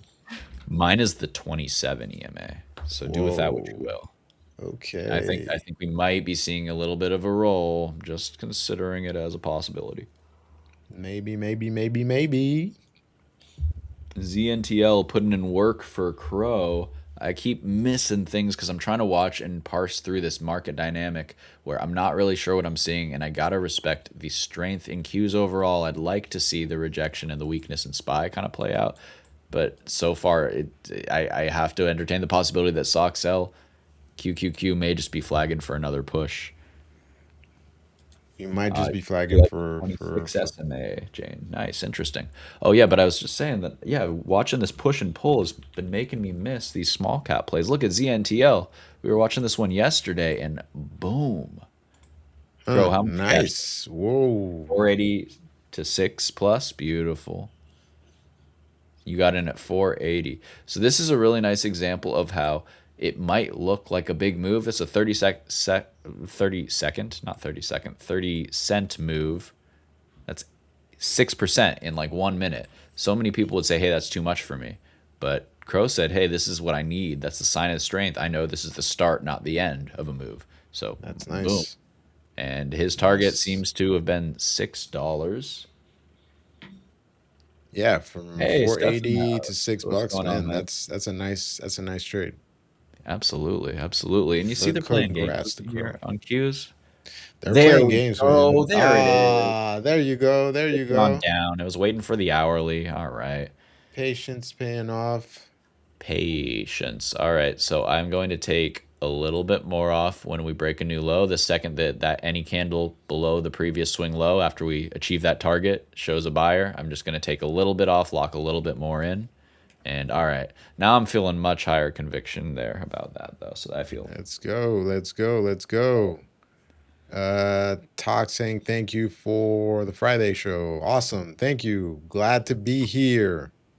absolutely. I appreciate you appreciating me. It is a very early day for me, but I would not do it for anybody but you guys, let me tell you. Hey, And actually, it's been a lot of nice. fun. I'm And gonna call it Appreciation Friday. Dave, I hope I'm gonna be a hot take guy for a second. Dave, I do think it. you're the person I want to see here in the morning. I love Josh, but sometimes he is so high energy that I'm like, oh, that's an extra shot of coffee. And like, Man. I need to be brought back to earth because I get like twitchy in the morning. You know, I'm like, it's Yeah. too early for me. I'm rolling out Yeah. of bed. I'm down in coffee. Yeah, So I totally get it. Same here for me. You know, I'm not a all super right, early riser. locked I've in. changed over the I, years. Sorry to interrupt you there. I No, saw the go. waking up happening, and we, like I said, it was under the low a day, and we found a buyer, so I locked in another half there. I'm down to 1/4 of the position Nice. size, and again, it's a simulated position, but you know, we gotta trade it Well, like we see it. exactly. It's the principles in the same simulator apply to the real account. So Yes, sir. Yes, sir. And we're ZNTL good. with big surge to 638 now. I'm gonna look for higher time frame levels for y'all if you're in that one there. Um, nice breakdown, and wow, All right, we're insane daily getting chart it. on ZNTL. The call was right. The call was right, Steve. It's Yeah, well, beautiful. I yeah, love and to Jane's see saying it. that algo drop, and that's what I was saying. I want to give it time, just like you were saying. It's not acting right yet, so I'm getting out. For me, it was like, well, this is the window, so it could still happen. So now I'm glad I trimmed. It was a good cover because I don't know what it's doing right now. I'm seeing oil dropping a little bit. This could be just be a little bit of shake and bake before we drop more. Could be another short entry. We'll see if it gives a clean rejection off of my 9 and 21 moving average. And also, it's about time to check in on that GEX scanner. Let's Yes, see how it indeed. I want to progresses. see what those levels are right now. So still sitting at about 20K or 20 billion total bullish positive GEX. So what we're definitely seeing is And CL let's at show you the legend down 98. here. So you have call GEX and call GEX flow. So it's essentially like the open interest versus the active volume. And so what we're seeing is that open interest. Oh, I got to squint. Yeah. No, So, go so ahead, go ahead. I I, was just looking at oil right now since you mentioned it. I was looking at CL, trading near that $100 level okay. still. Just Still sticky there. yeah, All right. just All right. rolling Let's. around, looking at everything, So kind of what? decide what we want to do. Yep. Sorry. How I would read this, Qs look heavier than SPY on the charts. SPY, I'm waiting to see this level drop off more, this upper level, but we are getting the build up underneath, I do believe. So I want to see this. It feels like there's a building of tensions, and the Bears haven't won it quite yet, is what I'm worried about. They're kind of holding on, and yeah, there's a strong candle. It's honestly tough for me to read this right now. I want to say still bearish, but let's just keep watching these moving averages and this GEX as it does develop. Qs and metals both up, talk saying. So like what do we Qs and metals. oh Qs are what pretty do heavy. we Look, if I use yesterday's session as a guideline, we were slightly bearish in the morning, trying to push lower, but the bulls were really, really holding these levels. We weren't yeah. that heavy pushing down, and then we completely reverted back up in the early or right before the midday, so around 11 o'clock. So I we're not seeing the strong heavy drops that I was expecting after the open. I thought that after we lost those 874s on at the ES, we were gonna get sharp push downs to those 6860s that we saw in the morning, but we're not getting that. We're seeing a lot of buying action, so it I'm I, might it I'm might not it might be a sideways day as well. yeah, I'm not saying you're wrong. I think that it might. We talked about this about the potential for just messing with people today and just kind of trading Yep. sideways. And it's And Friday, so it is Friday. Yeah, no fun Friday. Like just mess everybody's stuff up. As my friend likes to say, sometimes we get violently flat. This looks like really bullish. I'm gonna have to stop out here if it candle closes over this previous swing high, this 50-minute moving average. I will stop out on the last quarter, still for profit though. We got in at about a buck higher, about 70 cents higher right now. So. Steph thinking about going long on LNKS. Joe is watching BENF. We're going to start looking at those a little bit here. The BENF. Check that out. And NBIL. What a red to green move. That's NBIS 2X. So that thing's insane, right? Adrian, are you in the chat? What's up, baby? I know you're making money. Are you out popping champagne? Is that why you're not here? Shout out your profits if you are. I know he's been buying the dip on that thing, and he cashed out oh, really? 30% yesterday, I think. Some On good stuff. BENF? Which one there? On which one has he Oh, been buying the dip? let's see. He was oh geez, which one was it? I just distracted myself. Anyways, the correct one. You're fine. The correct one, exactly. It was NBIS. Got it. Dude, you hit the Men in Black like you wiped my hard drive there. I was like, what was I talking about? A cat jumped on my That's lap. fine. It's It's all through. It's we all don't through. realize how much processing we're doing right now, how much information we're processing Well, while that's the trying to other. take trades and speak and whatever. I mean, you shouldn't you shouldn't underestimate what we're doing here. That's the other thing. Running I'm still in the trade, so I'm like really like nice. I don't even know what I've been saying. Oh, come on, there it goes. So There we see, it just wasn't nice. closing. We're gonna go full screen on this spy. It wasn't closing over my moving averages over the swing high. It couldn't break microstructure. It tried, and there was velocity to this, right? Like me and Dave were both going like, oh, that's kind of strong. Yeah. Yikes. But it still is bonking its head, and it could very well just keep on wicking back up and like magneting back up. And if that would be the case if this node keeps holding on and growing and these don't. But see, these are inching up. These red nodes are inching up, and I think these greens just inch down. The next step for this tool is I'm going to have it basically catalog changes from period to period, because that's going to be really, really interesting to kind of gauge. But right now, yeah, a tiny bit of pullback on the calls, but nothing too major yet. It's so sticky. It's tough. And this is Indeed. why I just have to, every time we get a move down like that, take a little more off, a little more off. So now it doesn't really matter if I'm wrong or right, you know? Like Yep. either that's the thing. Either I'm You're paying wrong, yourself. I'll You're lose a paying little yourself bit. on the move. Yeah, but like if I'm right, like it could be a big move, and the amount that I make holding a quarter is more than I made, selling a half and then another quarter there.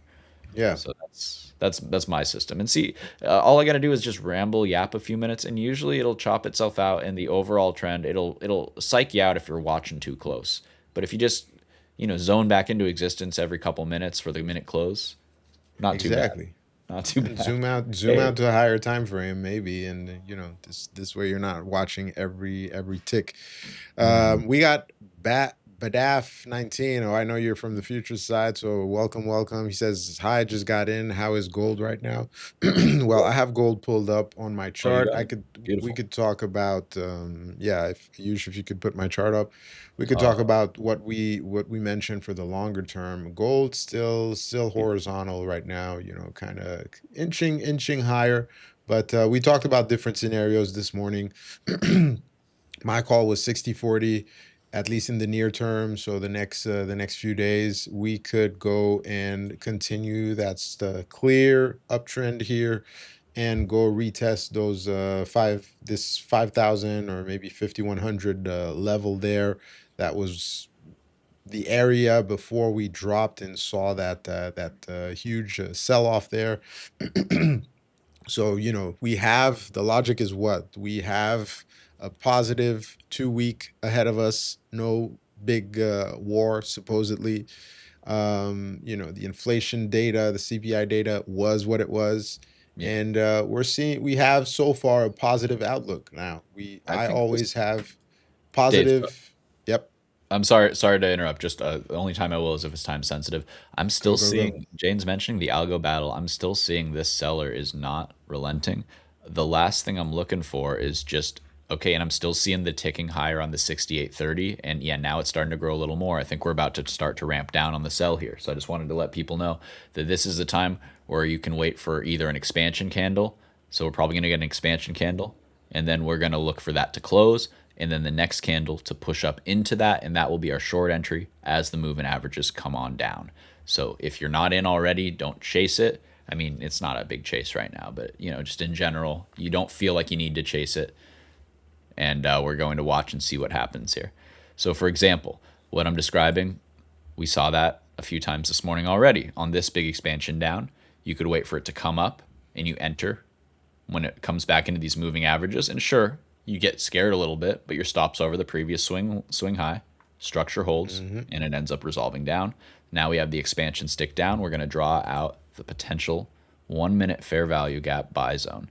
So that is our potential buy zone if it wicks back up into this. Maybe it doesn't need to because we read this early. We've been in this whole time. So you know what? Hey, if they just want to pay us and say this is enough BS, we can take it on down, then I can't argue with that. But I think that very, very often they will give you another look.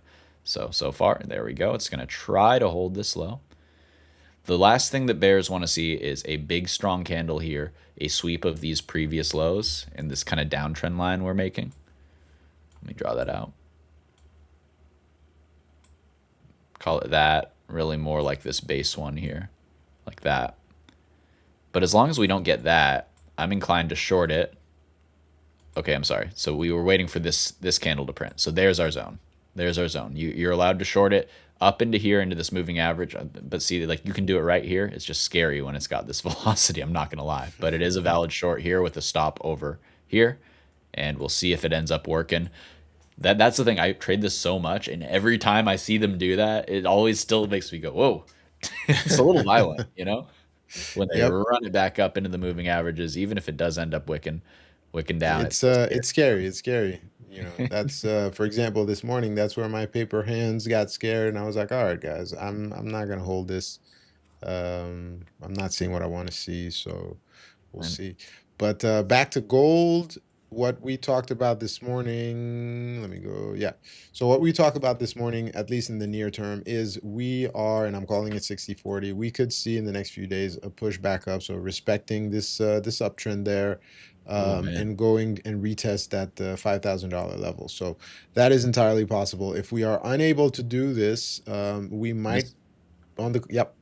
Sorry, I'm Nah, stopping out go, here. go, This go. candle Let me close. just jump. Oh, there we go. Stopping out on We've this candle reverted. close, assuming it doesn't We've reject. This is too strong for me. reverted. Okay, this is Too strong. strong for me. And I'm This looking is at strong. DRAM, and it looks like a higher low. I'm gonna add a little bit to DRAM. Yeah, Airplane Jane's Nasdaq is looking. calling for takeoff. So we will see how this Can goes. we I'm adding risk? to the DRAM. Can we It's in the risk Roth, so you can hear the here? little doo-doo-doo. I want to catch that reversal. Let's see. Can we get a decent entry? I think Maybe I should take it on the Michael Noss is shorting me. ES. By the way, I think he's fading me. I have a Ah, feeling man, it's he's too late short. on the ES. Michael Noss is shorting you. I think so. I think I heard something about that. Not me personally, just I think he might be short DRAM, which I get it, but I don't get it. All You right, know, I'm it's one gonna of wait those for it to things. pull back. Sorry. No, you're I was trying to find entries on that reversal, but I don't want to chase, so we'll give it some yeah. time. Let me talk about gold, and then I'll come back and either find out it was too late or we're getting the pullback. I'm gonna follow your advice and talk. Dude, it works sometimes because you'll just be like, well, I can just kind of fugue state out of this for a little bit and just like I bet it'll be fine by the time I remember to care. Yeah, And exactly. maybe that's just a me thing. There we go. Just got filled So on the we're gonna go. DRAM there. Maybe that's just a me thing, but I don't know. I don't know. Yep. I worry Let's. too much when I watch 1 minute candles. Yeah, All I don't wanna be doing that right now.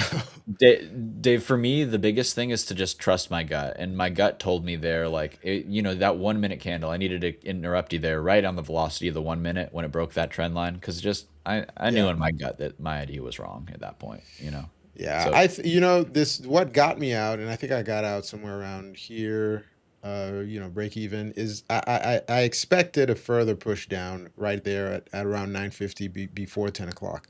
When I yeah. saw buyers step back in, and kind of hesitating because you talked about it. You talked. This is at least on a micro time frame. You talked about that bottom break. So if we consider I accidentally put a buy order there. Maybe that should be this. Maybe this is the universe telling me I should buy there.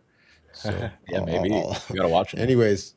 But yeah, when we saw, that 60, what is it, 68, 67 level give there, I felt we should have seen that continuation. And we didn't get it. We kept oscillating around this area. So I was like, okay, it's not ready to go yet. And we've been holding up pretty well. We tried Yeah. an initial short pre-market. It didn't work. We reverted back to the upside. Look at how clearly these levels held. We tried to push down a little bit here, half an hour into the open, and now I'm seeing the aggressiveness. I bet if I had time and sales open here, I would be seeing a bunch of green prints. The speed is accelerating, so we look like we're accelerating to the upside. So let's see if we could get a clear pullback and try along this time. Dave, I'm seeing, looking for a pullback to kind of retest that kind of big breakout that we had, a 50% retrace of that move. Talk says silver is still climbing. Yeah, so I'd like to see that kind of level, basically where I got stopped out on that last chunk at Yep. 60, 680, 75, essentially 680, 75 ish. So as long as Yep. that holds, I think we're good to go. Otherwise, I mean, we could entertain the possibility that that was just a violent stop run before sweeping the book lower. But I mean, the hesitance that I've been displaying for the last like hours, like why is it so sticky? Like because that Indeed. I definitely thought I was right on these two candles, and I was like, wait, I don't even know. I don't even know. We never got the flush Right. that we wanted, Mhm.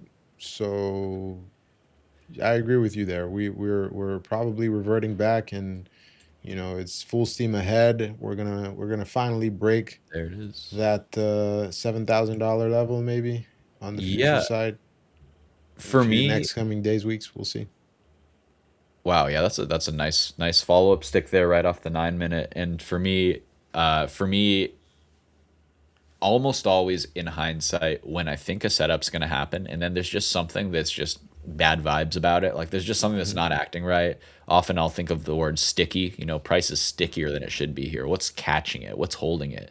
And Jane's saying algo battle. It's like, what's going on here? What is it waiting for? And usually if it's not something I can quantify, it's not that it isn't something quantifiable, it's just that I am kind of out of sync with the market and I should probably get out of the market because that's kind of that sign. So Jane mentioning, when did it go directional? Well, right on that candle flip, I do believe she was calling out the 15-minute flip.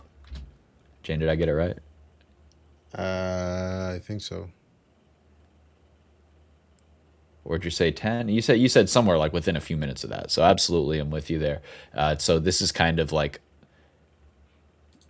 let's see, I'm trying to She catch up. said on my On the 1 minute, I saw the moving averages were squeezing it, tight Okay. stops. Then yeah, Yeah, absolutely. Okay, very cool. Typically 45-minute chunks. Yeah, I love the 15 minutes. So I love the 15 minutes after open and then 45 minutes after open as well as those kind of pivot points.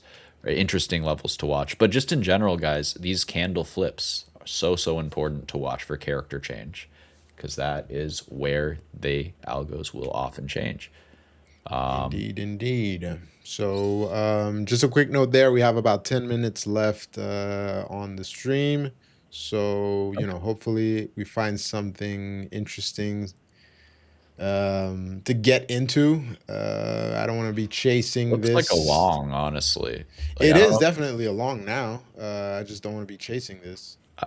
I don't even know if it's like a chase. Is Like it? I mean, I don't know. I could To be still control completely the honest, risk. like it's been All right, consolidating maybe 5 minutes or so. we're in. Today Oh it's my call me guy's confident sending Dave. it. Call I me love it. confident Dave today. All right.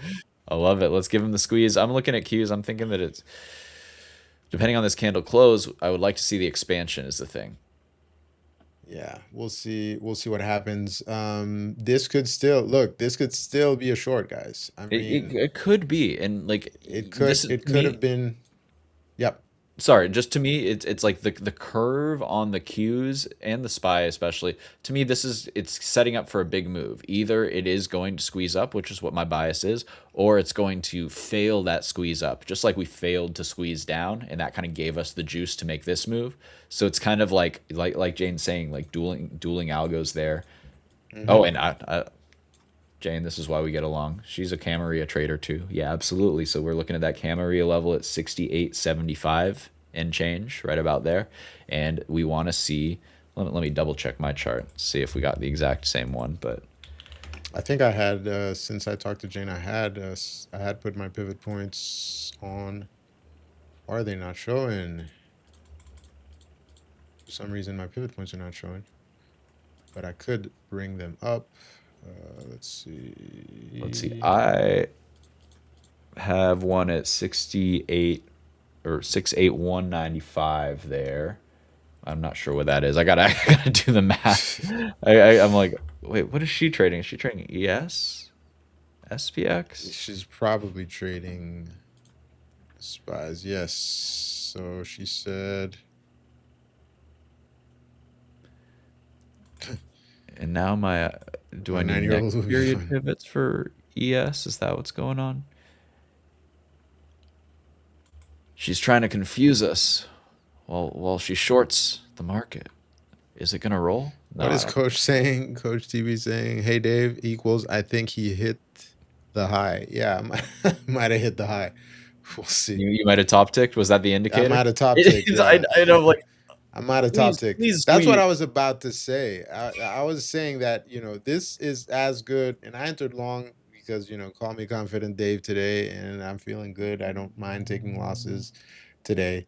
But this morning when I was talking about, well, this was a microstructure where we pulled back, retested that level. But if we zoom out, at least on the technical side, Oh, this is also ripe for a short. If we can't get that squeeze soon, we pulled back. We're below this little trend line, so we're right here at those initial closes. So that's also the possible top tick, and we're maybe going to get what we were talking about looking for this morning. Here, here It is entirely possible. So here's what I'll say. I will devil's advocate the devil's advocate of the devil's advocate here. I think that this might be a higher low that we get in a W pattern here. I think we might have just formed the kind of middle of a W, and yep. we might come down and scare you out, and then me and Jane can collect those shares for a cheap discount here. No, I'm kidding. But I think that it's not. I mean, the crux of it for me, again, I mean, Jane's kind of taken the words out of my mouth here. We had big volume up, and now it's just been descending volume. I don't really want to give too much weight into what it's doing as long as it's vaguely sideways on descending volume near the high of the flag. I think that it does want to resolve up, and we are still seeing these buyers just kind of casually coming in once the volume, dries out at this level.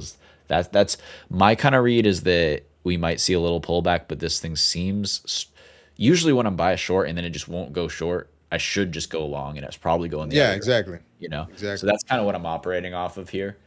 I'm Um, just and also recency bias, but yesterday is kind of what we saw. Let me go back. Where was it? I wasn't trading the Nasdaq, I was trading the Qs. Let me go back. I just want to pull up my chart from yesterday. Where was it? There we go. So here I have a bunch of circles, but we're seeing,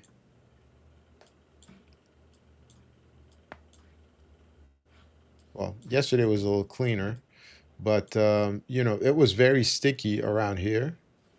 mm, And I was like, oh man, maybe we're gonna revert back up. So we kind of tested, took some liquidity there, and completely reverted back to the upside. So maybe yeah. what we're doing right now is, that initial push up, we're pulling back ever so slightly, and Yep. then it's off to the races. So we'll see what happens. Let me get back to my trade, and yeah, so far. No, I think you're gonna make some money. I think somebody calling out your buy as a top signal is a shorter term bottom signal. You know what I'm saying? It's not. It's never that easy. It's never that easy. Yeah. So, So, hey, so AI today's looking Friday. good. I'm happy. It's oh man, we had the name earlier. It wasn't Gratitude Friday. We called it something else. Fortunate But Friday. anyways, I forgot what we said. I'm just But yeah, spitball. Whoa, I'm feeling good today. So we'll see. ZNTL. We'll see what happens. The ZNTL taking quite a haircut here through six there. Dave, I love your happiness, but these bull tiers, I love that too, because these bears, they're making some good money if you caught that. This was a nice example of just trusting the moving averages here.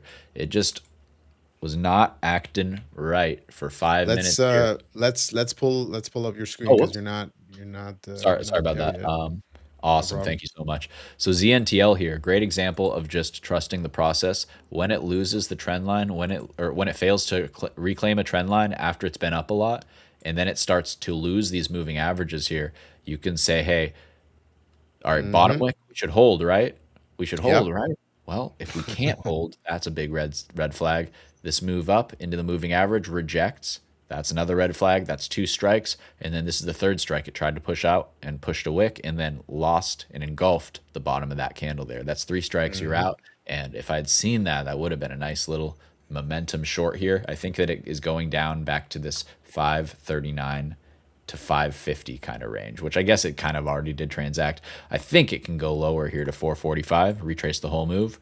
But this is the first target for sure, this wick into this low volume 550 node. Indeed, Nice indeed, little. indeed. Nice setup here on ZNTL. So, man, that was a nice momentum move. I like how you said three strikes you're out, or for three strikes, home run for the other side. Right. But yeah.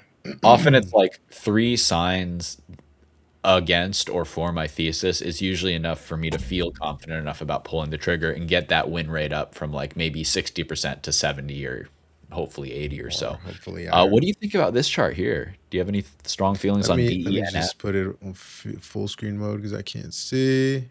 Yeah, sorry. All right, now we're Or- good. No, it was on my end. Okay. BENF. Yeah. This is looking interesting. Is that a small cap or no? Small cap. Yes, Okay, absolutely. small cap, because I have to put my thinking hat on and kind of think small caps. You have to adjust This to the is fact that it's a pile of trash. exactly, because the Yeah. analysis can be different. Oh So yeah. we're trading at what, 424 more or less right now, if I can see the Yes, sir. numbers right.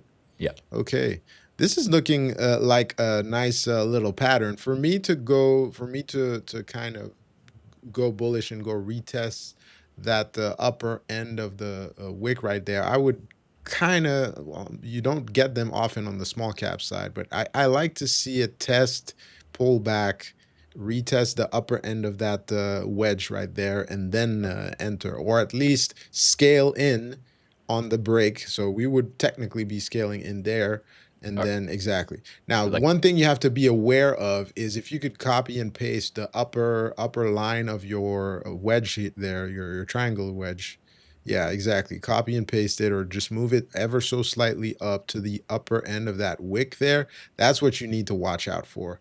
that's a better Because you line there. could get, yeah, exactly. You could get a fake out there thinking that, hey, because the meat is there at the bottom with the closes, but that no man's land between the wick and the upper wicks of the previous candle is where you're kind of undecided. So you could start scaling in, and once it's confirmed after you got the pullback, you go in there. What I have seen many times in the past is those fake outs. You Yeah. get out, you wick up, and these are very frustrating. You go back down under the wedge, and that's the real entry because it completely reverses back up. So Yeah, you're we'll see. describing. Sorry, Dave.